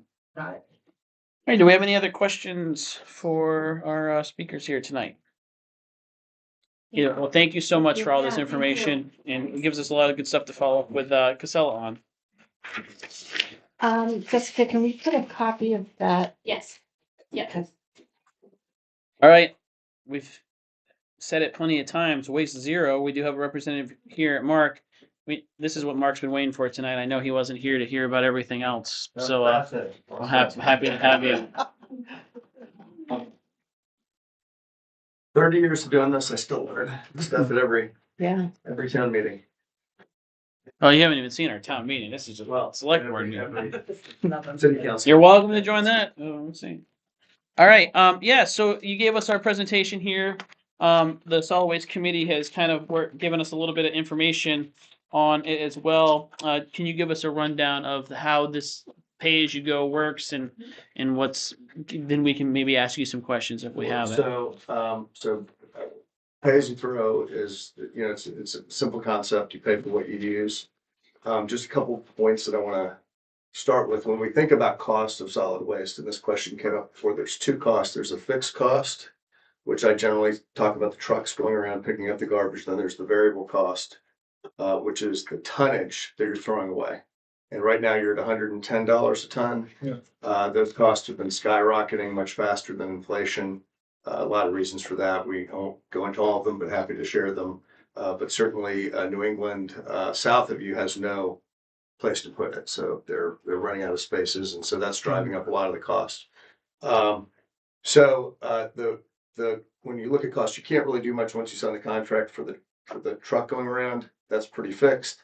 But the variable cost is how much you throw away, and that's up to the individual deciding what they want to do. So 70% of what is in your trash today could be recycled or composted, or frankly shouldn't be there. So it could be C&D waste or whatever, and that tonnage is driving up your cost, and your total tonnage. And just a quick point of information. So our contract has a fixed tonnage price, and in the contract, it's a fixed increase every year, which is tied to the Northeast tonnage market or whatever, not to, or a minimum amount. So we know that our tonnage is going to go up every year, even with a baseline tonnage use. So that's how our contract works. The tip fee or the total cost? The tip fee is truck cost. Yeah. So there's a built-in increase annually for Right, that. right. So even if we do the same amount of tonnage, we're going to see an increase in the disposal portion of that as part of Okay. our contract. Okay, that's unique. Okay. Correct, Jerry? Well, I think it's the fixed cost that goes up 5%. Sorry, that's what it is. Yeah. Yeah. So it's costing us more for sure. Okay. Well, typically people's tonnage as it goes down, they pay based on what gets tipped at the end location. So if that's not the case, then that's a slightly different discussion here, but I nonetheless. could be wrong. I'm sorry. Well, I might be as well. So the idea though is to incentivize the individual to take control of their cost, if I'm correct on that. And even so, to take care of what they do with their trash and make better decisions. So, when we hide that cost in a bin system where there's, it's kind of throw away whatever is the space in your bin, we de-incentivize people to make the right decisions there. And so we've worked with 300 towns for over 30 years, and the results are very predictable. We have tons and tons of data. So what I was asked to do by Jerry was kind of come up with some scenarios as to what the revenue and savings might look like under different scenarios. And, I took the $3 a tag and said if we had a $3 bag and started at every single bag that people use was $3 a bag, there would be no 26 free bags. But we could make any scenario that you want and make projections with that. We did kind of on the last page, there's a sensitivity analysis that looked at different pricing, but we could look at it any number of things that you'd like. Try to project what that revenue would look like. I think the number was $37,000 from your tag sales last year. That's the number. It's an 18th month. 18 months. Okay, so that's over 18 months. So $2,000 a month, roughly. So 24,000. We projected on the last page of the document, all the way to the bottom right, I believe, in sensitivity analysis, about $156,000 of revenue if you did $3 for a large bag and $1.75 for a small bag. And that's based on tonnage going down from where you are now, which is already not bad because you've got the system that you have, down another 25%. Now, the oddity of this program is the less trash you have, the less revenue you have. So if you go to zero trash, you have zero revenue because no one used a bag to throw it away. So that projection and that number is pretty important. Normally, if you were a program that had no tag program or anything, we'd say you'd go down about 45%. But we're projecting about a 25% decrease in tonnage. So again, hopefully that ultimately results in savings for the town or for the residents, in this case, be passed on to them. And so that's kind of looking at the numbers of the potential revenue. Now, if you wanted to say on that sensitivity analysis, we'll do $2.50 or we'll do $2 a bag, and we put a second bag for a smaller bag because some people just don't want to use a big 33-gallon bag. Some families only need to use a small bag per week, or so most towns have two sizes of bags that are your traditional, what we call trash bags, which are 30 to 33-gallon bags. And the opposite, or the smaller ones, are tall kitchen, is how they're normally described in the grocery stores. But that covers 85%, 90% of bag purchases and that consumers buy. And they do buy bags. So when you have these carts, generally people aren't going to be throwing stuff out without bags. So that was kind of one of the questions. I think we do have some people that say I only use my grocery bags, I don't buy any trash bags. So there are some exceptions, but in general, people are using bags, and so this is the substitute for the heftier Glad bags or, Mhm. you know, that they're buying using today. So, sorry, can you just, you said the size of the bags? Mhm. Can you just repeat that? The large, So- medium? So again, you can make up whatever specs you want, but the standard sizes are 33 gallons for large bags, which are typically 30 by 35-inch drawstring bags. And then the tall kitchen bags are typically 24 by 28-inch drawstring bags, and they're typically spec'd out at quite a bit thicker than what a traditional grocery store bag would be, just because people will in fact use fewer bags and they will stuff the bags. And if they don't pull, they're going to complain. So that's one of my fun things in life. So they're made about 1.5 mil is what most of the communities here use, and it's on state bids that way. Again, it's different cities might choose to do something slightly different, and that could affect price a little bit. One comment that wouldn't really affect price from our standpoint is the printing on the bags, because these would be custom packaged, and everything in our factory is all designed to make custom bags. It's in South Carolina, which is where I'm from. So thank you for whoever paid to plow the roads. Thank you, because I'm glad I didn't have to drive in the snow. But it's going to pass over print and press anyway. It's black ink. Typically, it's not. Doesn't really. We don't actually charge anymore for whether it's printed or unprinted. But that's unique to us because some people don't print, but it's the same process for us.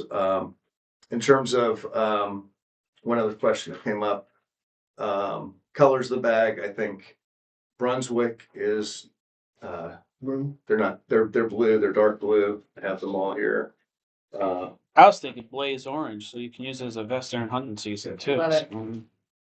North Yarmouth is orange, Ah, but it depends on whether that's close enough. I mean, we have, you know, Yeah. some places, 15 cities and towns that touch one another, so it's not. I think you'd be fine with orange, but I do recommend putting your logo on it so you don't end up with. If you price $3 and they price $2.50 in North Yarmouth, you're going to have people putting North Yarmouth bags in yours. So it'd be nice to make sure that doesn't happen. and drawing logos. Where are on we to- buying the bags at? So good question. So one of the services that we offer as part of our package is, and we deliver to stores throughout Maine. We have a warehouse in Portland. So we would find local stores, and we did. I looked up one of you. You have a marketplace here. Get and go. Yeah.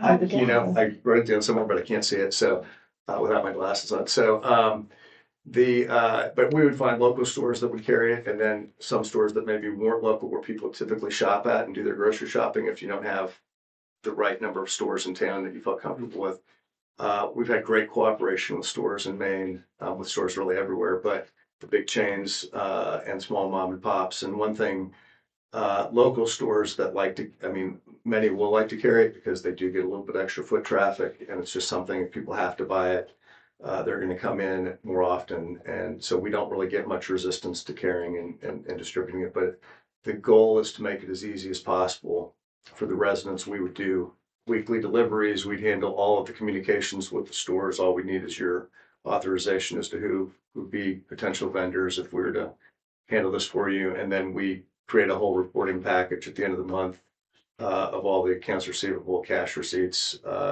It's your bank account, but we would handle all of the transactions if that's what you wanted to from your control standpoint. So And it's we can really still sell them at turnkey. the town office. Pardon me? We can sell them at the town office as well. You certainly can. So from our perspective, you just be another retail store. We just ship them to you and invoice you, and then you can choose whether to pay yourself or not. Is there a limited number of places you would deliver? No, to? it just has to make sense. We want to make sure that it's convenient for the residents. So, I mean, Because I'm thinking off the top of my head, I go to Lewiston sometimes, Auburn, Freeport, Topsom, Brunswick, Yeah. right. Lisbon.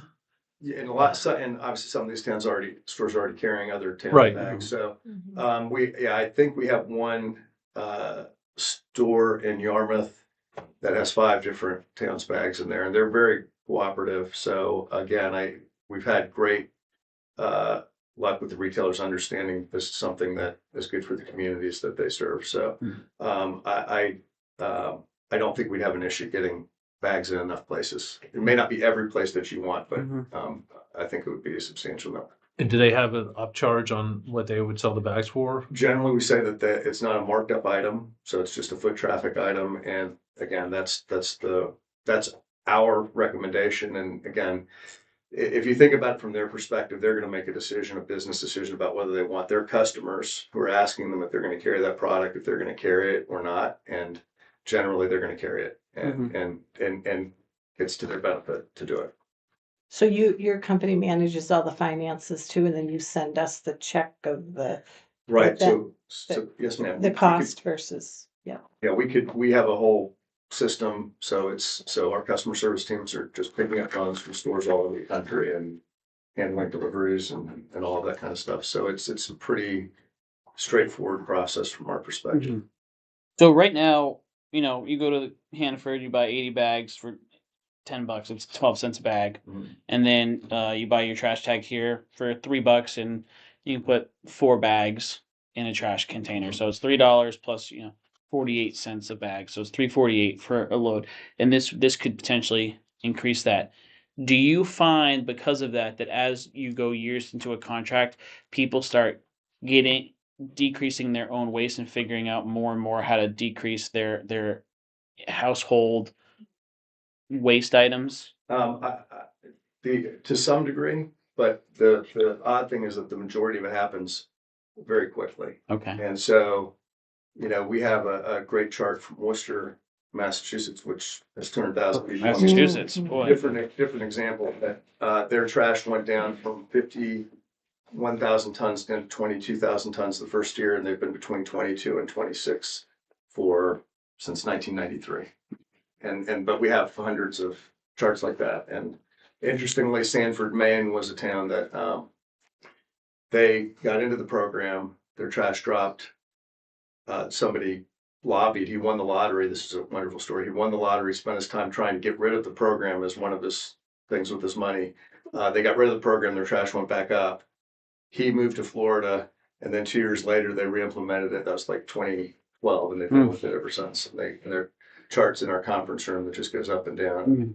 So it's a true behavioral economics thing. But if your utility bill, if you took away your water and electricity, if you were no longer responsible for it, those usages would go up immediately. What's the material of the bags? It's linear low density polyethylene. We do use typically 30% recycled material. They could be made out of compostable material, but the reality is if it's going to go to a landfill or a waste energy facility, it's not going to really compost. So it just adds a lot of cost. We could make it out of that if you wanted to, but that's more. Obviously for food waste, which is another great way to reduce waste, which we hopefully sell often. Why are you projecting a 25% decrease? I mean, people are already doing the tag thing. Where does that 25? So we did put a little sensitivity analysis on that as well. Typically we get 40 to 45%.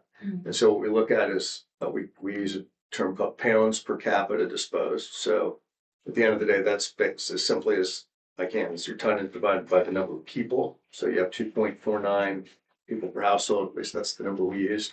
And then households served. So we looked at that and tried to say what's a reasonable tonnage that you would get to with a full pay-as-you-throw system. So, and right now what we could say is you have a hybrid pay-as-you-throw system. So I would say we have quite a bit of information on that, but it's more trying to target the final tonnage that you're going to be at. And again, it's not a perfect number, but we're very confident that it's close. In my mind, the way I think about that is if that trash can that cost me $3 a tag to put out now costs me $9 for the 3 bags in there, that seems to be the incentive to say, well, maybe I only need 1 bag in there and I'll eat all my leftovers. But if you only use 1 bag and throw a lot in there's your $3. Yeah, which is the same as the tag now. So Yeah. if you fill a 33-gallon bag to the brim. I think there's a couple things too that I would say, I don't think your revenue, you mentioned the tags being Mm-hmm. perhaps a secondary industry for selling tags. I would say that my numbers suggest that about out of your 800 tons or 778 tons, maybe 200 of them aren't in the free bags, Mm-hmm. free tags or the purchase tags. That's Mhm. my guess based on my pounds that a bag should weigh. Or they're in bigger bags that people use that nobody, contractor bags or things like that, that people are putting a sticker on. And tonight, when I heard that you're putting 3 or 4 bags in with one sticker, I guess it's, the question is how fair is the system if some people are doing it with a bag and some people are doing it with a Mhm. can. I don't know, but this makes the system very, very fair. It's metered consistently. Mhm. Yeah, And 'cause these I think bags are just for the trash, the recycling does not Just for have the bags? trash. Yes. And my recommendation, just, because we started with this question, is I wouldn't recommend giving away free bags. I would just lower the price. That's because of the logistics of doing it, and it's a whole nother management task.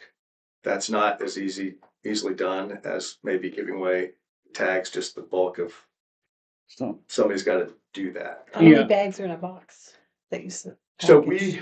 you can, again, we'll make our recommendations, but typically I'd say you'd want 5 of the 32 of the large bags and 10 of the smaller bags in a pack. And that's because at $3 a bag, you don't want to make the point of purchase that high. And then, of course, if you want to buy 10 packs, you can buy 10 packs. But our recommendation is to put them in smaller quantities. And then also, if you think about it, if you're only going to use a bag a week, the 10 bags will last you if you're a small user, and you can put it that'll last you a couple months. And It's not like you get a volume discount either for buying a 100 bag pack. no. And then as far as we would ship them to the stores by the case, 200 bags in a case or something like that. Without sounding blunt, how does this work for you all handling all this? There's got to be some sort of expense. Yeah. So we manufacture bags, and that's how we make our money is on the bag side.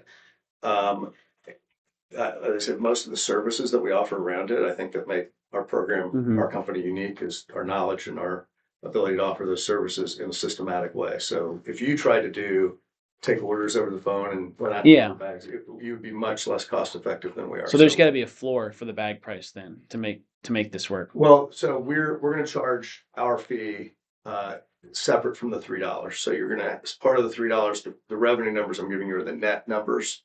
So we're going to charge 25 cents a bag, roughly, depending on the specifications, for a smaller bag and 35 cents for a larger bag. So if we were to charge $1.25 for a bag, 25 cents of that is For a to small you. bag, you to net you out all. $1, correct? Yeah, okay. And that's in the calculations. Mm. But yeah, so we make our money on the bag side, but it's bag services, et cetera. But there's got to be a floor for the bag cost, right? Like, can we charge 25 cents a bag and have zero revenue and you all handle it? Good question. We have some towns that have just a pass through because they want a uniform bag in their town for cleanliness and other things. They restrict that. The elasticity of behavior is not that much different between a $3 large bag and a $2 large bag. And even in a $1 large bag, you still get a lot of the waste reduction because it's, in many ways, it's the impetus of, I don't want to use another bag. It's a reminder that you're spending money every time. And I don't know that people actually do the calculation as to the fact that even at $2 a bag to bury your trash, it's a pretty good deal. I mean, people just don't think about it that way because That's they true. think it's free. But because they have to make that, if, for example, a cup of coffee is going to cost you more than these bags, but if you go out and buy it at Dunkin' Donuts, but people don't think about it that way. They're more, I don't want to use another bag. And that's, again, I can't explain exactly why it happens, but that's the psychology that we've seen for 30 years is that people, they're thinking about it and they're being thoughtful. And you already have a program where people are doing some of that. This is just going to bring it to the forefront for everyone, which is why, you'll probably get pushback from folks because it is a change for people but it's not like you aren't doing some of it now, you are. And you gotta buy bags anyway.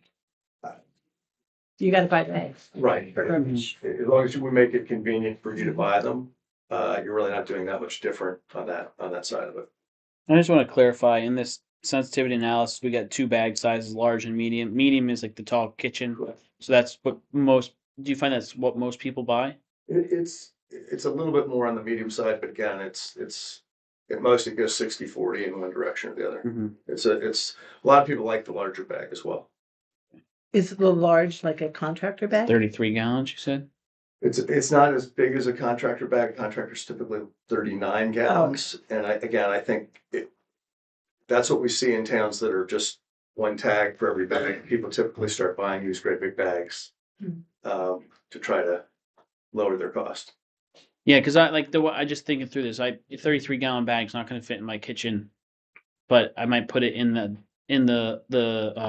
bin and then just dump my kitchen stuff into that until I fill that 33 gallon bag, tie it off, and then good to go. So some people do it that way, but again, having the smaller bag option, you wouldn't even have to do that. You could just take that out. Yeah. But it really depends on the individual, how they handle their home garbage. How many gallons are those tall kitchen? We say it's technically 15 gallons, but the industry says 13 is what they typically call. So a third the size of the. Yeah, yes, it's got about a 15-gallon capacity full with the drawstring. Yeah. Side. Okay. So you can mess with those numbers to. What we try to make sure is that the pricing that we would set would make you so that it didn't really matter what the mix was. That we Okay. priced it so that the net revenue per pound of garbage thrown away to the city was the same regardless of which bag. So there's no deal with a bigger bag. It's just a matter of personal preference. Is what you usually go for. Unless it's important for the town to drive somebody to one bag or the other. If you were picking them up off the curb, you may want fewer bags, but in my view, getting the most predictable revenue stream, the most consistent revenue stream is important from a budgeting perspective. And this might be a question that's way out of left field. You can print something on it.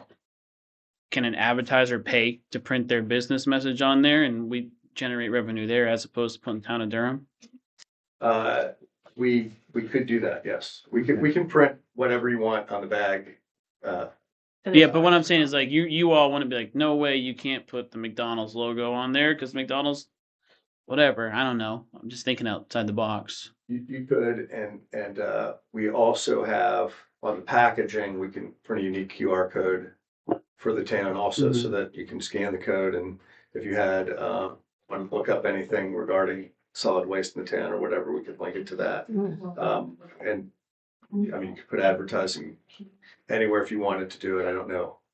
Most of our towns choose not to. But some.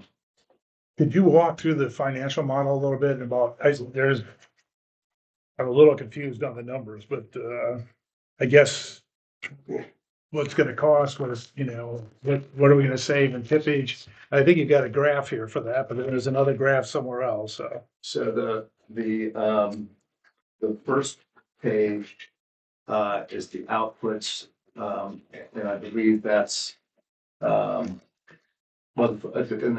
first page says pay as you throw results waste stream impact. Yep. So that has the current trash tonnage, what the projected tonnage will be. It's going to be a reduction of 195 tons Based on our numbers, based on your Durham numbers. current numbers. And then recycling, we expect to go up. And that's going to have a cost. And the pounds per capita, 268 is the net end, which is still very low. So you start out at a good spot. And so that's that first section. That's really kind of the solid waste impact. And then the net financial impact, and looking at the 1 year, the net revenue, yours, I think, says 141. It should be 156, and that's because I had a long price in here. So that should be 156,000 in net revenue. And the trash tip savings, and I think we had a discussion at the start of this as to whether or not that would actually impact the town or not based on your contract. But if you did see the lower tonnage as a lower cost, you would have an additional 21,000 in savings, and that's on top of the fact that you're already saving with the existing program. So I point that out only because if you went to a cart system with no pay-as-you-throw, that number would go from 21 probably to 35 or 40 at least in additional costs. That would just be, and again, we've got to clarify whether or not you're paying by the ton, but if you're not paying by the ton, it doesn't matter today, but maybe it'll matter in future contracts. But that cost would go up if you had more tonnage ultimately. So this is saying Casella that, want to charge you more. so this is saying that in addition to $156,000 of bag sales, Correct. the tonnage that we're paying would decrease by $21,000 as people choose to throw out less. Correct. So there's that net benefit at the bottom needs to be adjusted, but it's 177,000. 173 is if I had the correct number in there. Okay, I apologize for that. no worries. What type of turnaround do you need for like a decision from us? Like, say we want to start this when Casella goes live on April 1st. That would not be a problem for us. The only question would be if you have a couple of the big box stores up here, but like we'll check with Market Basket or Hannaford's just to make sure that we can get in their systems fast enough. They're just the slowest. They're slower than we are. But in terms of turning around bags and having them delivered and so forth, that would be, I mean, we could do it in 4 or 5 weeks. Have a new product out there. And again, most of the mom and pop stores, they could do it very quickly. It's just the stores that have their processes. And we work with, I don't know, in the Hannaford system, which is partners with Stop and Shop, and I think we have 160 of their stores or something like that. So, but it still takes us when they can do it. Yeah, because we're just looking at a rollout, as you heard, of early April. It's almost February. That's getting a tight window turnaround. We'd have to let you know in the next couple weeks. Because I don't think we want to see this roll out with not the bags and then change the system on people 2 weeks in.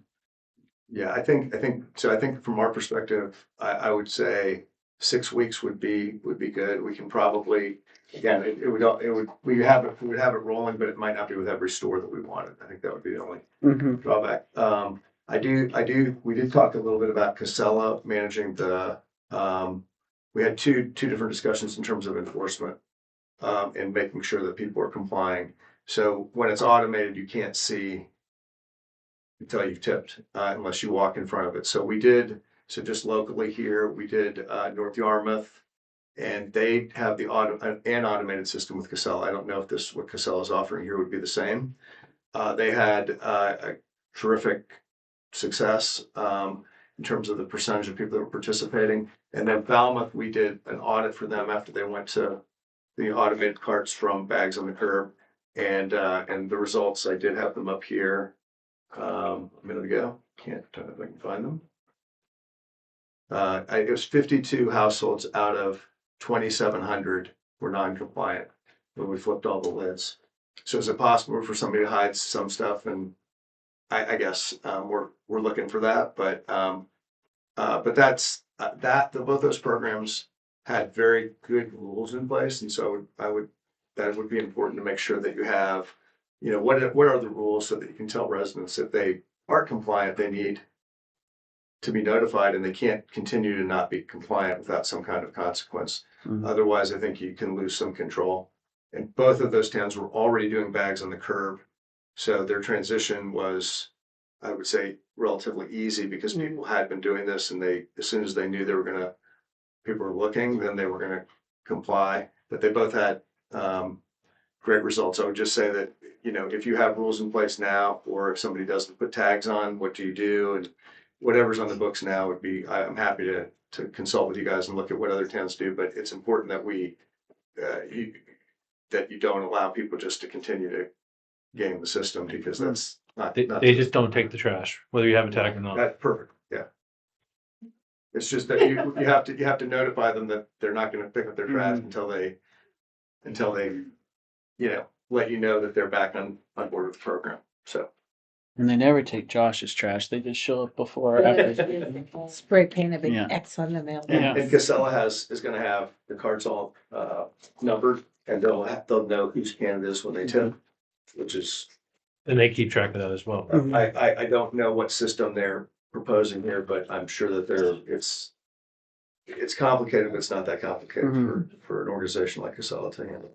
Just Yeah. for the board and for us, so we don't have to necessarily have the bags in place for when Casella starts, Correct. right? We could, in theory, just keep the tags until it runs out for the next, whenever the tag.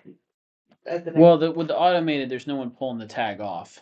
Because right now, someone physically pulls the tag off and then dumps the trash in the So back of the yeah, truck. yeah. Whereas automated, the arm's not going to pull the tag off or look for the tag. Yeah. So if we didn't have the bags in place, it would just be anarchy, trash anarchy. And my recommendation would be, that if you can launch with bags, rather than try to roll out two separate Right. launches. Right, no, I was just asking for just us. And I'm just thinking, we're launching this on April Fools with no bags, and then Yeah. we're like, it's like I just know. see, a problem there. Mark, But how many times are you doing audit in Falmouth? We just went around one week, this summer or fall, and we plan to do, if they want us to do another one, we're gonna do another one. They had such good results, it wasn't necessary to do a follow-up, but we hit every house. and is there an audit built into your price model with the 25 cents per bag revenue towards you, or do we have to pay extra for an audit? You said you came up from North Carolina, so I didn't know if you had a long drive or. For you, and I think to make this successful, you need to have a couple in the beginning, because you're not coming from an existing program, and so I Yeah. think, and then, again, if the clarity is, if you violate, you don't get your trash picked up the next week, and you've gotta, we've got to have steps for what's gonna happen, before we. And that's going to be a discussion with Casella, though, right? Because I mean, They'll know, they'll know. But yeah, they need to be involved in what the rules are, and you guys have to understand, all I would say is the only place we have trouble is if there's no actual enforcement of the rules. That's what the ordinance does. Okay. Does anyone have any questions for Mark? Any more, I should say. All right, so I think I'm good. We need to discuss this more, not tonight, but maybe at another meeting, probably like next meeting because of the timeline here. But I'm sure we can email you any additional questions we have. Well, thank you very Yeah. much. for your time. Thanks. Thank you for being here. Yeah, so do you all want to put this? Our meeting's already running late. We have another guest here, so I don't want to belabor this. This is our first look at it, so I think that maybe we could put it on for next meeting. Yeah. And maybe, or please, in that time, think about what you think might be a reasonable thing. Because to your point, John, when it's increased revenue, that's coming out of someone's pocket. And so whether we're comfortable with shifting all of that to the heavy trash producers or whatnot is a total discussion. But revenue is it's not a tax, but it's a fee. Be able to answer, because right now it's so much per taxpayer. And, we talk about this more, and it's gonna be something less because of the tags. Yeah. I'm So- good. Can Cool. you buy bags online if you want to and have them like shipped to you? So, yes, we can make that happen. There would have to be a cost to it. I want to figure out how to sell our logo. Make a little ad, like it look like a NASCAR car out there. Alrighty. So next here is Matthew Drost. Is it Drost or Drost or Frost. Drost? You get it right. And I appreciate you sticking with us here Sure. for a long meeting. Yeah, no Preemptively, I would like to make a motion to extend our meeting until 9:15, just to give ourselves a little bit of wiggle room. Do I have a second on that? I'll second. Deb? All right. Any questions? All in favor?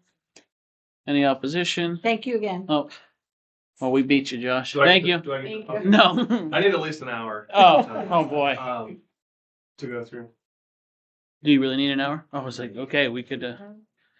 put an abstention because in the person it passed 3-1 plus one yeah. abstention. All right. Yeah. So as you know, we've had you in here because we have some questions about moving forward on evaluating safety, particularly on our state roads as they're going through. Unfortunately, late last year we had a fatality on the road, which has caused a lot of public pressure for us to look into a safety study. When we took a crack at that application, there's a lot of things that we couldn't answer because we don't have local policing. We don't have the ability to adjust the road being a state road to try to decrease speed or anything like that. And so we don't want to submit an incomplete application. And we figured Jerry's advice, it was to call someone up from DOT to come in and explain to us if we're heading down the right path or if we need to do something else and what our options are. Okay. So, Yeah, thanks very much for the time. Obviously, the crash last year, very tragic, very unfortunate situation for sure. When you are referencing the application, do you mean the application to Randy Alien, state traffic engineer for Mhm. speed study specifically Mhm. in that zone? Yeah. I can offer some feedback. The conversation Jerry and I had a couple of weeks ago was very much about what can be done on 136. Mhm. And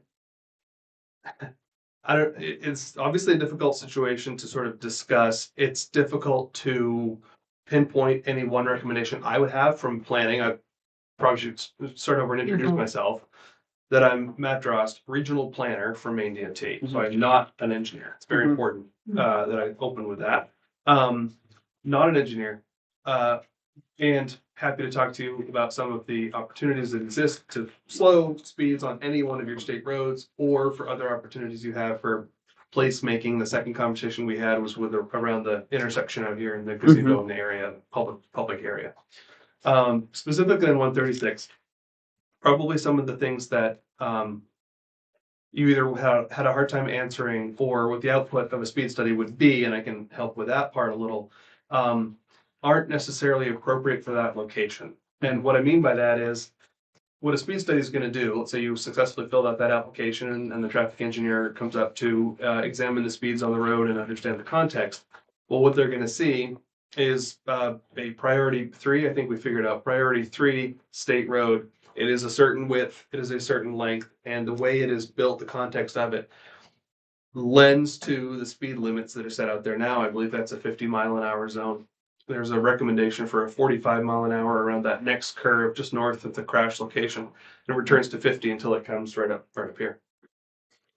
Likely the speed study, which examines current existing speeds and conditions, might not get you a different result, right? Like the speed study that goes through the analysis, Maine DOT has adopted new speed setting standards. So those are improved and can consider other things, including context. It's not just this mathematical calculation of what speeds are today, but it is a little hard to imagine what contextual changes could be made to that segment of 136 that would result it would necessitate a lower speed limit to be set.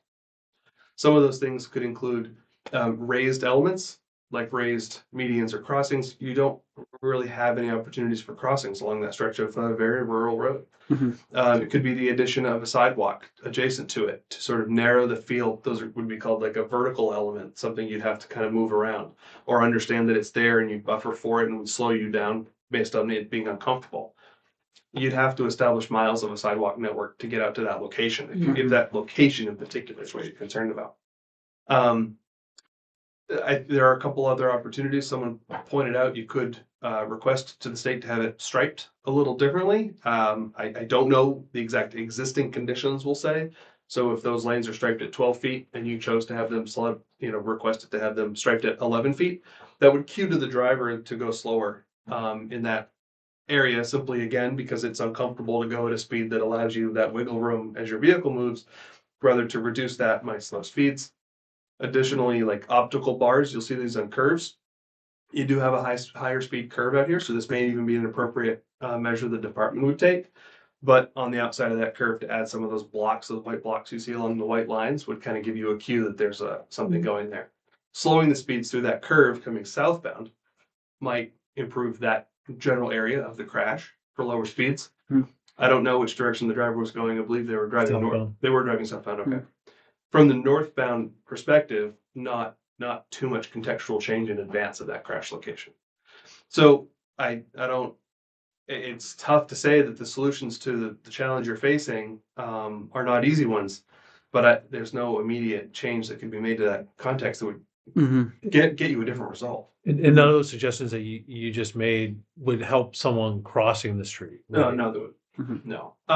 I don't know whether there's an overhead light at that particular location. That segment of 136 is interesting in that those mailboxes, and much similar to the trash conversation you were just having, where the trash cans are left across the street, they are congregated for the folks that live down the end of these quieter roads. If there could be overhead lighting there, that's something that could be considered, but I don't know what there is for utilities out there currently. I don't know the appropriateness of additional poles in the right of way, in the sort of the clear zone of the state highway, or you'd even want to entertain streetlights. So with it being a state highway, if we did want to entertain streetlights, say at the pole nearest each intersection of a county road, does that fall on the local municipality to pursue those lights? Or it does. Okay. Yeah.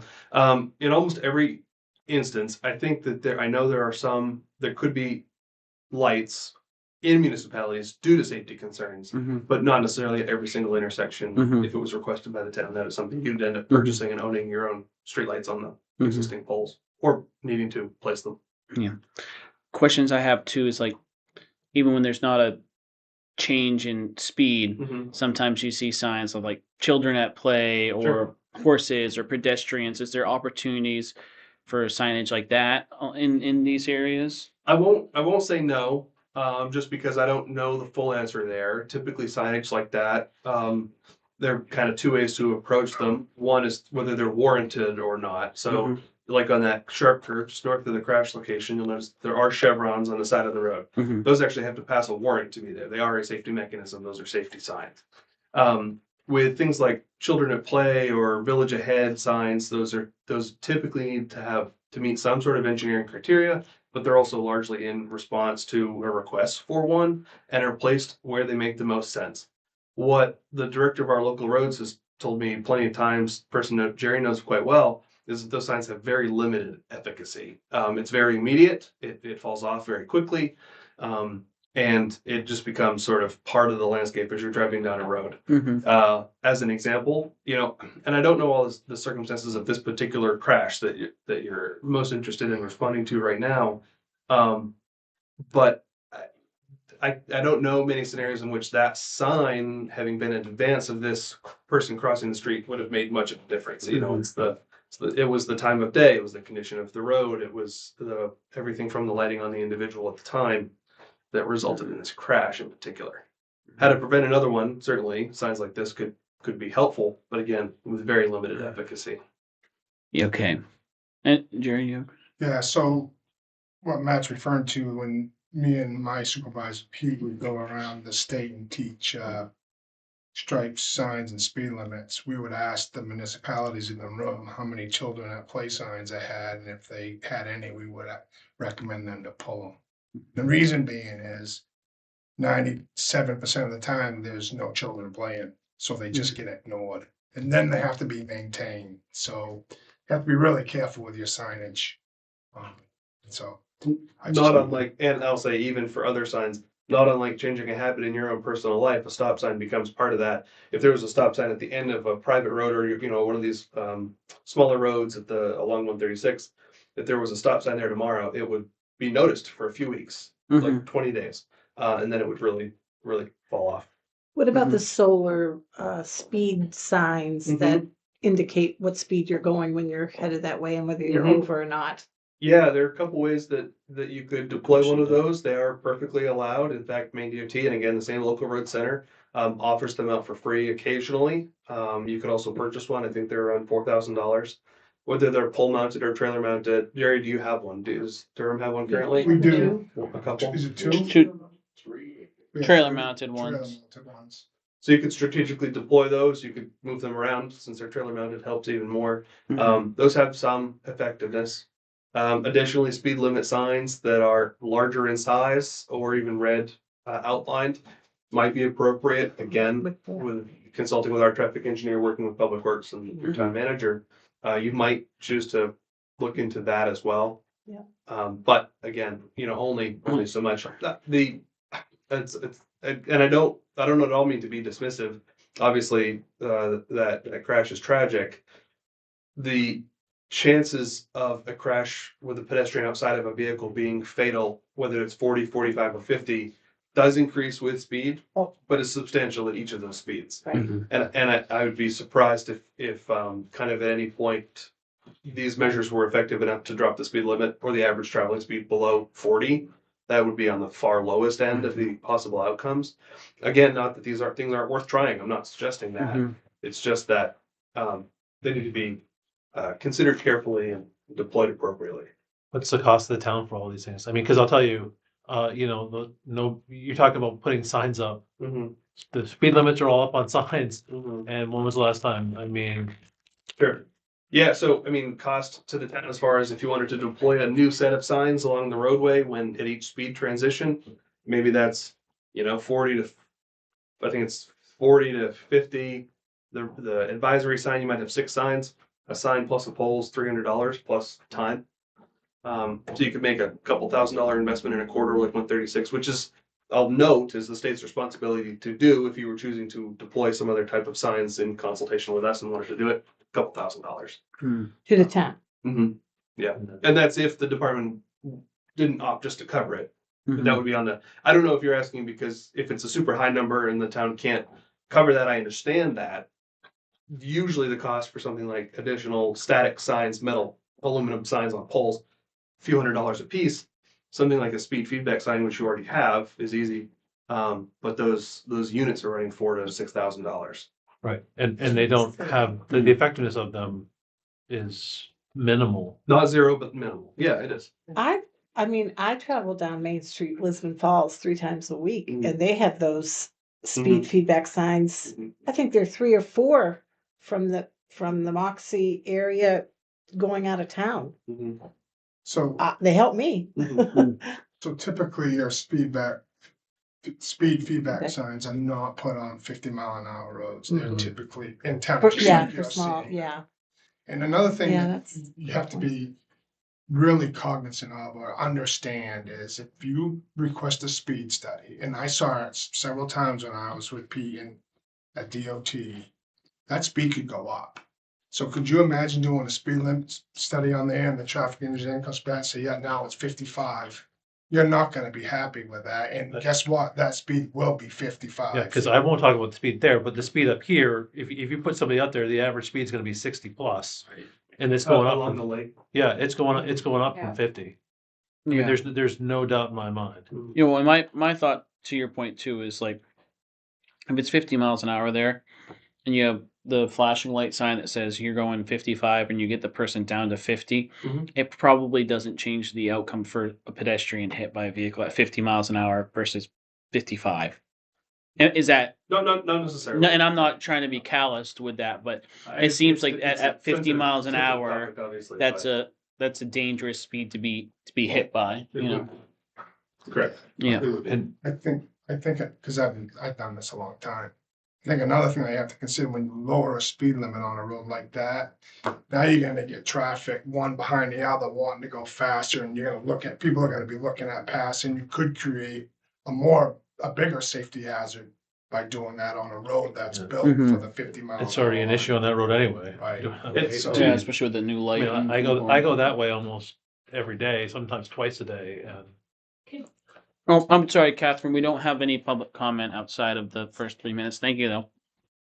To support Jerry's comment there, that's what I mean about, I didn't say this specifically, but going through making changes to your roadway in the context of your roadway in advance of requesting the speed study is what might help you to lower that speed. Doing so artificially, posting it yourself, or which I would not advise you to do, or to artificially lower it if in conjunction with us, it would just create unsafe conditions because nothing has changed about the roadway. Drivers would still operate at the same. You'd have one compliant driver followed by a few drivers who don't understand the change. And that was one of my questions I had because the application that we referenced, like looking at, and I think it goes to Randy or whomever for the speed study. Mhm. Some of the things are like, have you tried these tactics before asking us to come do it?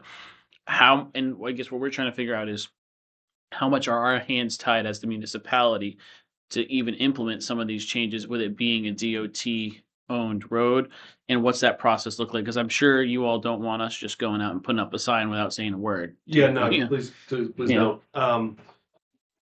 So, I think that right now, what you'll find working with Maine DOT, I would say your opportunity to do them without Maine DOT's knowledge or help even, is probably somewhat limited because it is a state road, but I don't think that anything you would want to try or demonstrate is necessarily off the books immediately. So if you decided that, adding, flexible delineators or those 3-foot 36 and 42-inch plastic posts along a certain segment of roadway, I can feel the. Yeah, Phil I'm Calvin scared. staring I at the can back feel of your those head. And I would recommend you do them, very strategically in the warmer weather months. They're obviously very difficult to do winter maintenance around, but those have some effectiveness, probably closer to your village areas or at speed transitions, not on straightaways where the speed limit's been 45 for 2 miles and it will be for another 2. That kind of doesn't, it will be effective in narrowing the visual part of the roadway and your vehicle will travel through them. They do have effectiveness.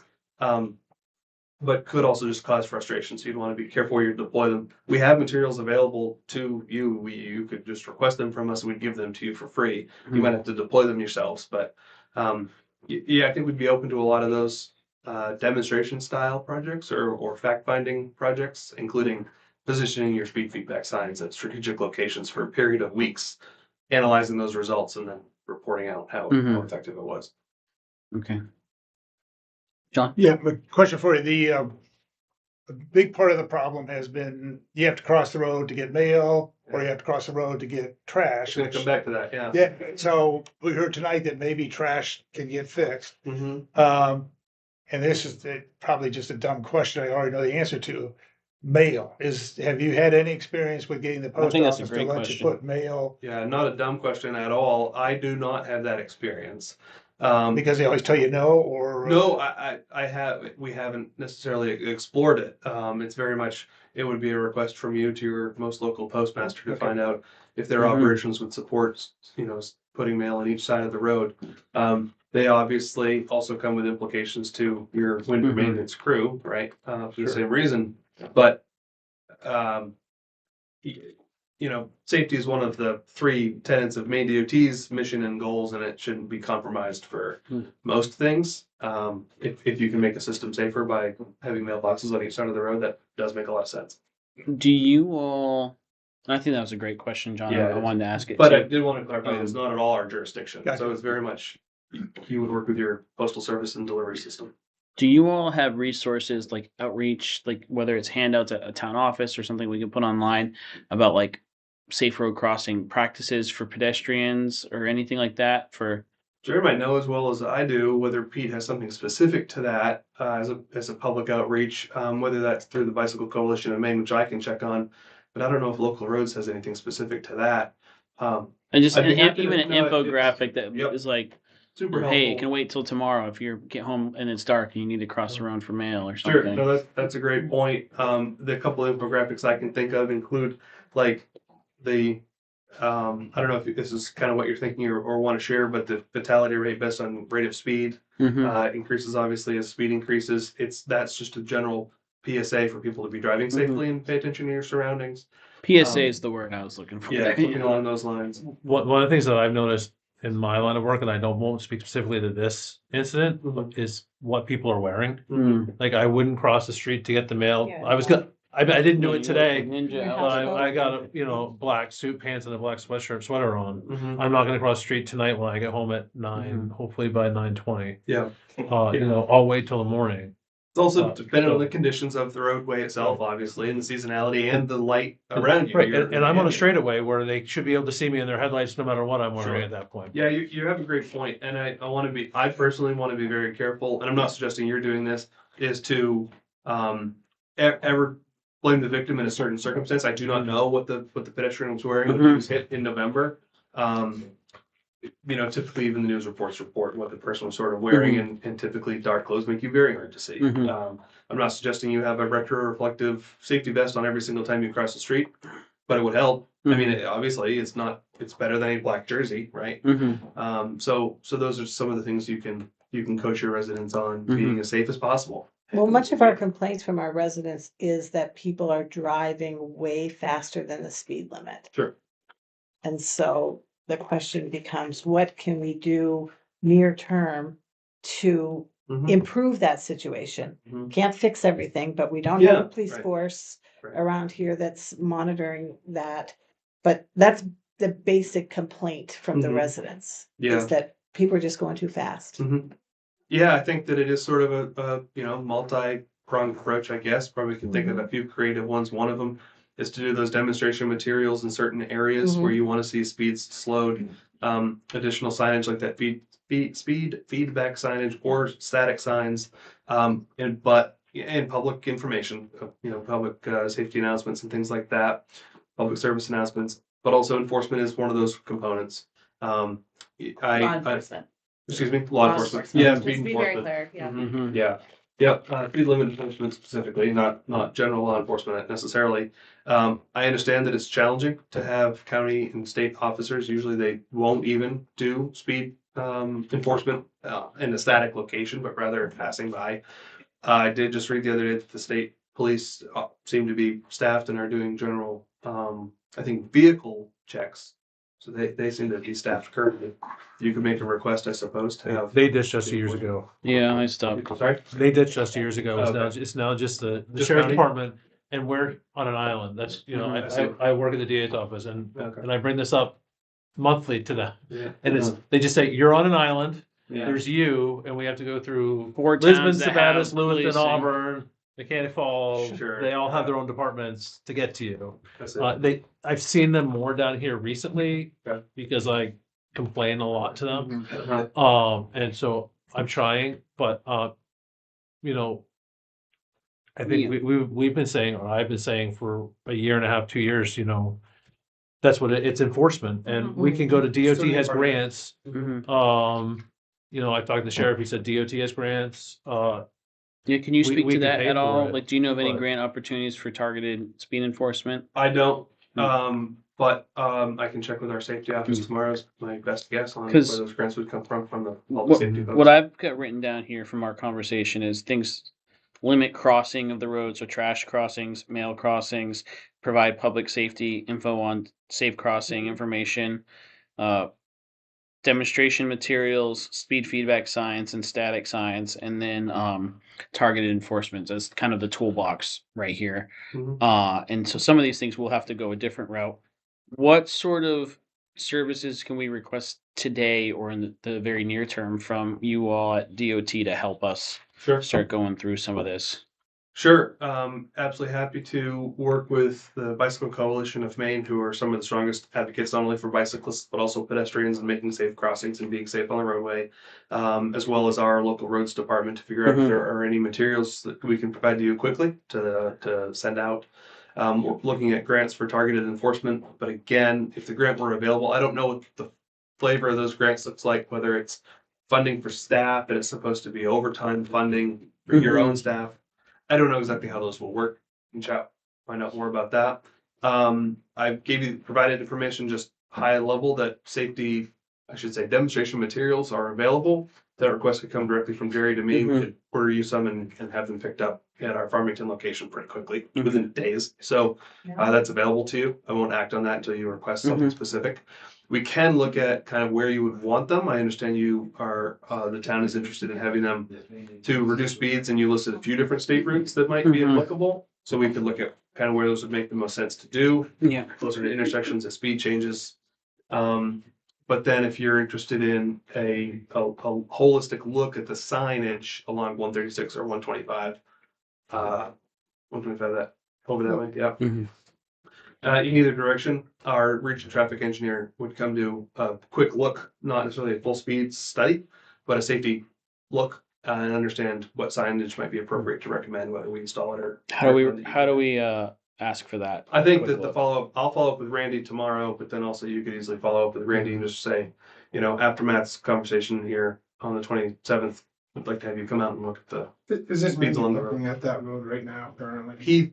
I don't know if he said he was about to come up and do a study. He said next time he'd be in the area, he'll take a look. But I don't know how comprehensively or if you specifically want to request to look at signage Yeah, versus something else. Do whatever we. So yeah, I'll communicate with Randy as well. Yeah.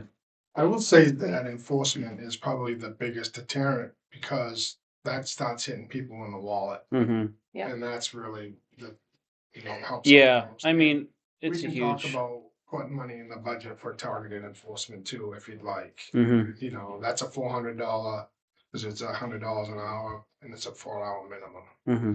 So if you do one of those a month, looking at a few $1,000s to do targeted enforcement. And that description sounds most closely along what I would assume our safety office is going to tell me the grants are for, is to pay specifically for targeted enforcement. Yeah, that would be great information to Yeah, have, though. Yep. Sorry. Yeah. No, I think it's great. Do we have any more questions for Matt before we let him go here?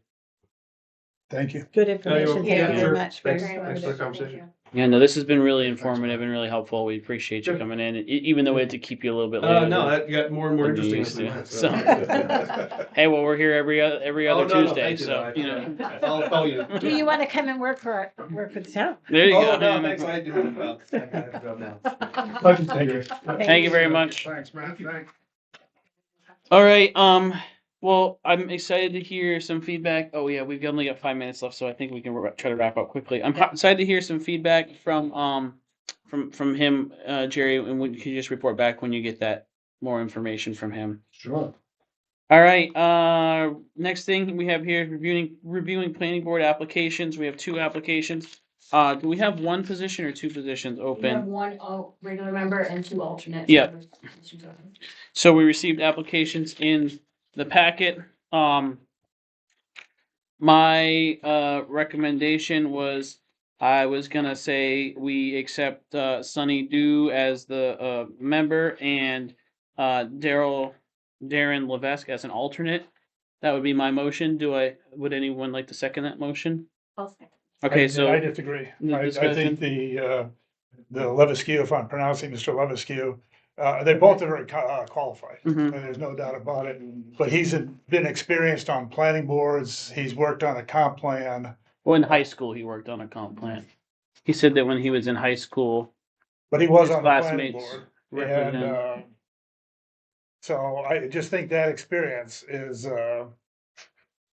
Where does it say he was? pretty In, important. No, it says in high school, he was on the planning board for Fort Kent, Maine. Okay. yeah, he was. It was not a planning board. It was. I was selected by teachers and classmates to represent our school on the town planning board for Fort Kent. So it was as part of their 10-year comp plan. So it was a high school representative to that. Okay, then we've got a motion and a second. Yeah. Any other discussion on the motion or any questions? I think both are good. Yeah, I both are mean, good candidates for sure. what's really exciting to see new names Mhm. in our pool of our people getting involved. So, And they'll both spend a lot of time because it seems like there's always somebody missing. yeah, Planning board does great work and put in a lot of hours, but even if you're not a regular member, there's an Mhm. opportunity. mm-hmm. Cool. All right, any other additional discussion? All in favor? Any opposition? All right, seeing none, sorry, they didn't see it. Was that unanimous? Yeah, unanimous. Okay, cool. All right, if we could just make sure we reach out to those folks and let them know. And to John's point, alternates on the planning board are busy. So we're really appreciative to have people. Jerry, do you have a manager report here in our next final couple minutes, or do we need to give you a little bit more time? Well, I've got a few things here, but I can do it.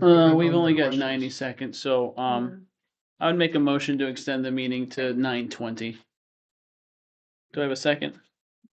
Second. Second, all right, any questions? All in favor? Any opposition? All right, so that passes. We have 7 minutes left. We'll be Josh quick. said no. Yeah. So, it was mentioned that you all wanted the department heads here. You have their reports. Mm-hmm. So moving forward, they'll attend the last meeting of the month. You'll have their reports ahead of time. If you have any questions, they'll be here to answer it. And Does I think sound that, all right, Brad? yeah, they don't really need to get up there and read their report to you, do they? No, I think what would be helpful though is if we just earmark time at the beginning of the meeting so they don't have to sit through our whole meeting if we have questions for them. Calvin hasn't done anything the last couple of days. Yeah. Well rested and is it clean shaven? It looks like. Yeah. I gotta catch up on that. He's just So- gonna stand real close as a plow goes by and get some. So RKO, our auditor, they'll no longer be able to do our audit, so we're gonna need to look for an Okay. replacement. Mm, So the Eureka, Kind of audits? Huh? What audits? yeah, with our. It's our annual audit of Oh, everything. oh, They'll finish, really? they'll finish up the one they're on. Oh. They're Is it running late personal on that. Personal or? No, I think there's, they've had some turnover and their firm and switching around. Plus, we changed our fiscal year, so that doesn't fit the current person's schedule, so Mhm. we'll have to look. So you pulled together an RFP. Yeah, I will. Yeah. Yeah. So, the Eureka, the heat pumps in there, they can't keep up in these cold temperatures. We had talked about this a couple of years ago. So they're just supplemental heat, so we need a primary heat source in that building ASAP. They had them cranked up to 88 over the weekend and it was 57 in the main room and 54 in the kitchen. So I'll look for you, the board, to get something on the agenda to talk about primary heat. I think has some estimates that we shared, I have them here. I think I didn't share before. I have them if you need them. but we'll need to get this on an agenda and discuss, so you have to vote on whether you wanna do that or not. Yeah. There's also some residents complaining about the parking. They have complained to the chief. Chief explains to them it's all town property, says you can park over here, but make sure you don't park in front of the doors. I think your facility studies would help with parking if you wanted to keep that moving, but that's residents. What's the complaint? Chief, I've gotten three. I've gotten a disgraceful fight about parking when they rent it. They want every spot. I've had the same individual turn around and say, I'm gonna fill it. Can we use the fire station? And then today I took a phone call. Hey, on a Sunday, I'm really worried. We're probably gonna pack it in. Is it okay to come to the fire station? My blanket statement, through Jerry confirmed, is it's all town property. Just please don't park in front of the bays. I'm not the parking police. I know we rent it. I don't know who rents it. I don't know the cost. But for me as the fire station purveyor, right, it's all town parking. You can, if there's no snow, go to the baseball field. I mean, I want it safe. I don't want you out on the corner or across the street that's actually privately owned, this corner. Please use it. But I mean, if kids and pedestrians are walking across with no crosswalk, please be safe. For me, unless told otherwise, it's all town property parking. So, as I explained. Okay. Yeah, but if we have a fire and there's people parked here. I assure you, the boys will figure it out. They'll come in hot, they'll be in the field, they'll figure it out. I just remind them not to park in front of the fire bays. We'll figure it out from there. And I don't think the Eureka Center rental has any dictated policy on, that renting. It gives you the entirety of the parking facilities over there. So, okay. okay? Last Friday, I got an email from Consular. They were not happy. Trash needs to be put out by 7 AM or it will not get picked up and they will not chase it. So I got that email on Friday. All right, Is that, I wonder if that's on their app too, but that's. It is. It is. Okay. it was on our something or other blast or something. just today. letting you know that Yeah. if you hear from residents, that's just. Public Works new hire, we're working on one right now. I think this one is promising. That's all I'm going with right now. I think, so I'm pretty excited about that. Freeport recycling. So the town of Freeport identified an inconsistency between the Freeport solid waste ordinance and their practice of allowing limited non-resident use of their recycling transfer facility at Hedgehog Mountain Road. So the town of Freeport intends to update their ordinance and are committed to work with the North Yarmouth, Pownell and Durham during that process. All right, so in the meantime, they're gonna increase their annual sticker fee from 40 to 50. Mhm. That's all I got right now for that information. School board vacancy, school board chair came into the town office and would like to have that filled ASAP. Mhm. Okay, so that's on you guys. Yeah, can we put out a request for, is that how we've normally done in the past? We just So the say that last there's a one we vacancy? advertised and we did, like, they put their bios on the Mhm. website and then interviewed. I don't know if Yeah. you wanna condense it. Because they want someone in that seat for the budget process, which is Mhm. happening. So it's up to you guys how How you wanna do it? you wanna do it. Yeah, I think that we just need to put out that we're looking for vacancy. There's a vacancy and candidates will be considered as they apply. And so we can just, if people apply, we can consider right away due to the speed at which they need us to do it. Can we set a deadline if we're in a hurry, can we do it at the next, vote on it at the next meeting, or are we looking at late February, what should be our? I think you're a good point. We should say that we need an applicant by our first February meeting. So that gives someone 2 weeks. That all right? Last one here is that GP cog applied for a $75,000 grant on behalf of our town for an economic development study for an area near the power line in South Durham. We were awarded that grant Oh, wow. and there were many applicants. Oh. And more information will be forthcoming.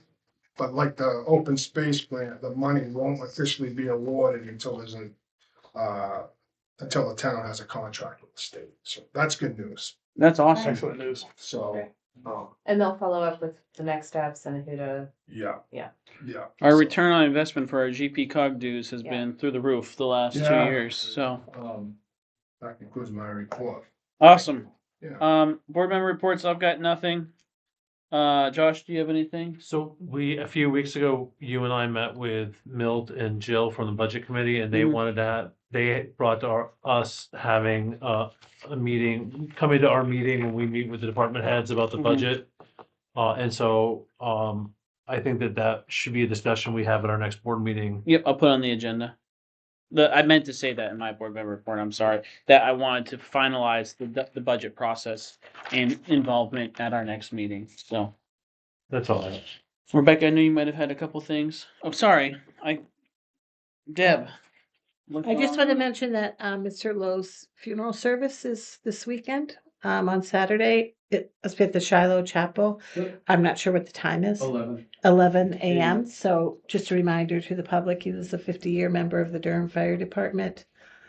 And I'm sure there's going to be a big turnout there. So mention that. Okay, thank you. Thanks, That's all. Deb. Thank you for that. Rebecca?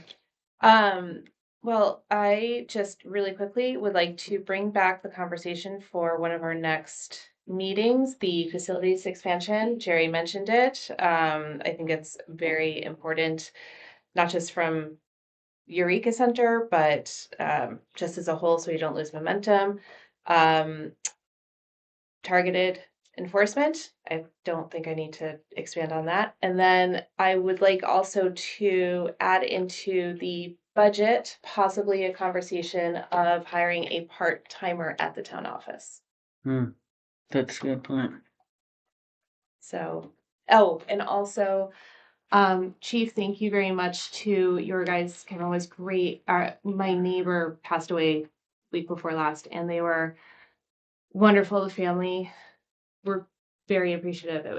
They're great. I saw that. Thank you. Yeah. Thanks. Okay. Awesome. Thanks, Rebecca. John? Yes, I've had a constituent ask me to bring it up, and I'm not sure why at this level, but putting a plow on the chief's truck, which my personal opinion, he thought, I don't know if he didn't like the answer he got or whatever, good man and very interested, but my personal opinion, that's Jerry's, we should support Jerry. I think made a decision and he should just get back to the guy and tell him what your decision is. Rather, I don't know why we would discuss it. Oh, I would say thank you for that constituent's feedback. Yeah. Well, he's a good man and I get what he's saying, but he's talked to Jerry and everybody, so I'm done. Awesome. All right, well, do I have a motion to approve the consent agenda? Yes. All right, that's a motion from John. Do I have a second? I'll second. All in favor? Any opposition? Seeing none. All right, and we will adjourn our meeting here at 9:25. All right, Thank you to Chief thank and you. Calvin. Yeah, Calvin, also thank you. Didn't get a chance, but Yeah, thank you, Calvin. he's about listening to us. Sorry. They are, they're blacktop. They're blacktop roads, they really are. Joe, can we get together? You ready to and go to talk Florida, about all please? these Yep. things that we can talk about? Yeah, I'll I just know that. Did you really? maybe tomorrow. Maybe call. Yeah. I think Justin's gonna recall it. Mhm. Yeah, no, I wrote down things to add on agenda, budget policy, facilities expansion, targeting.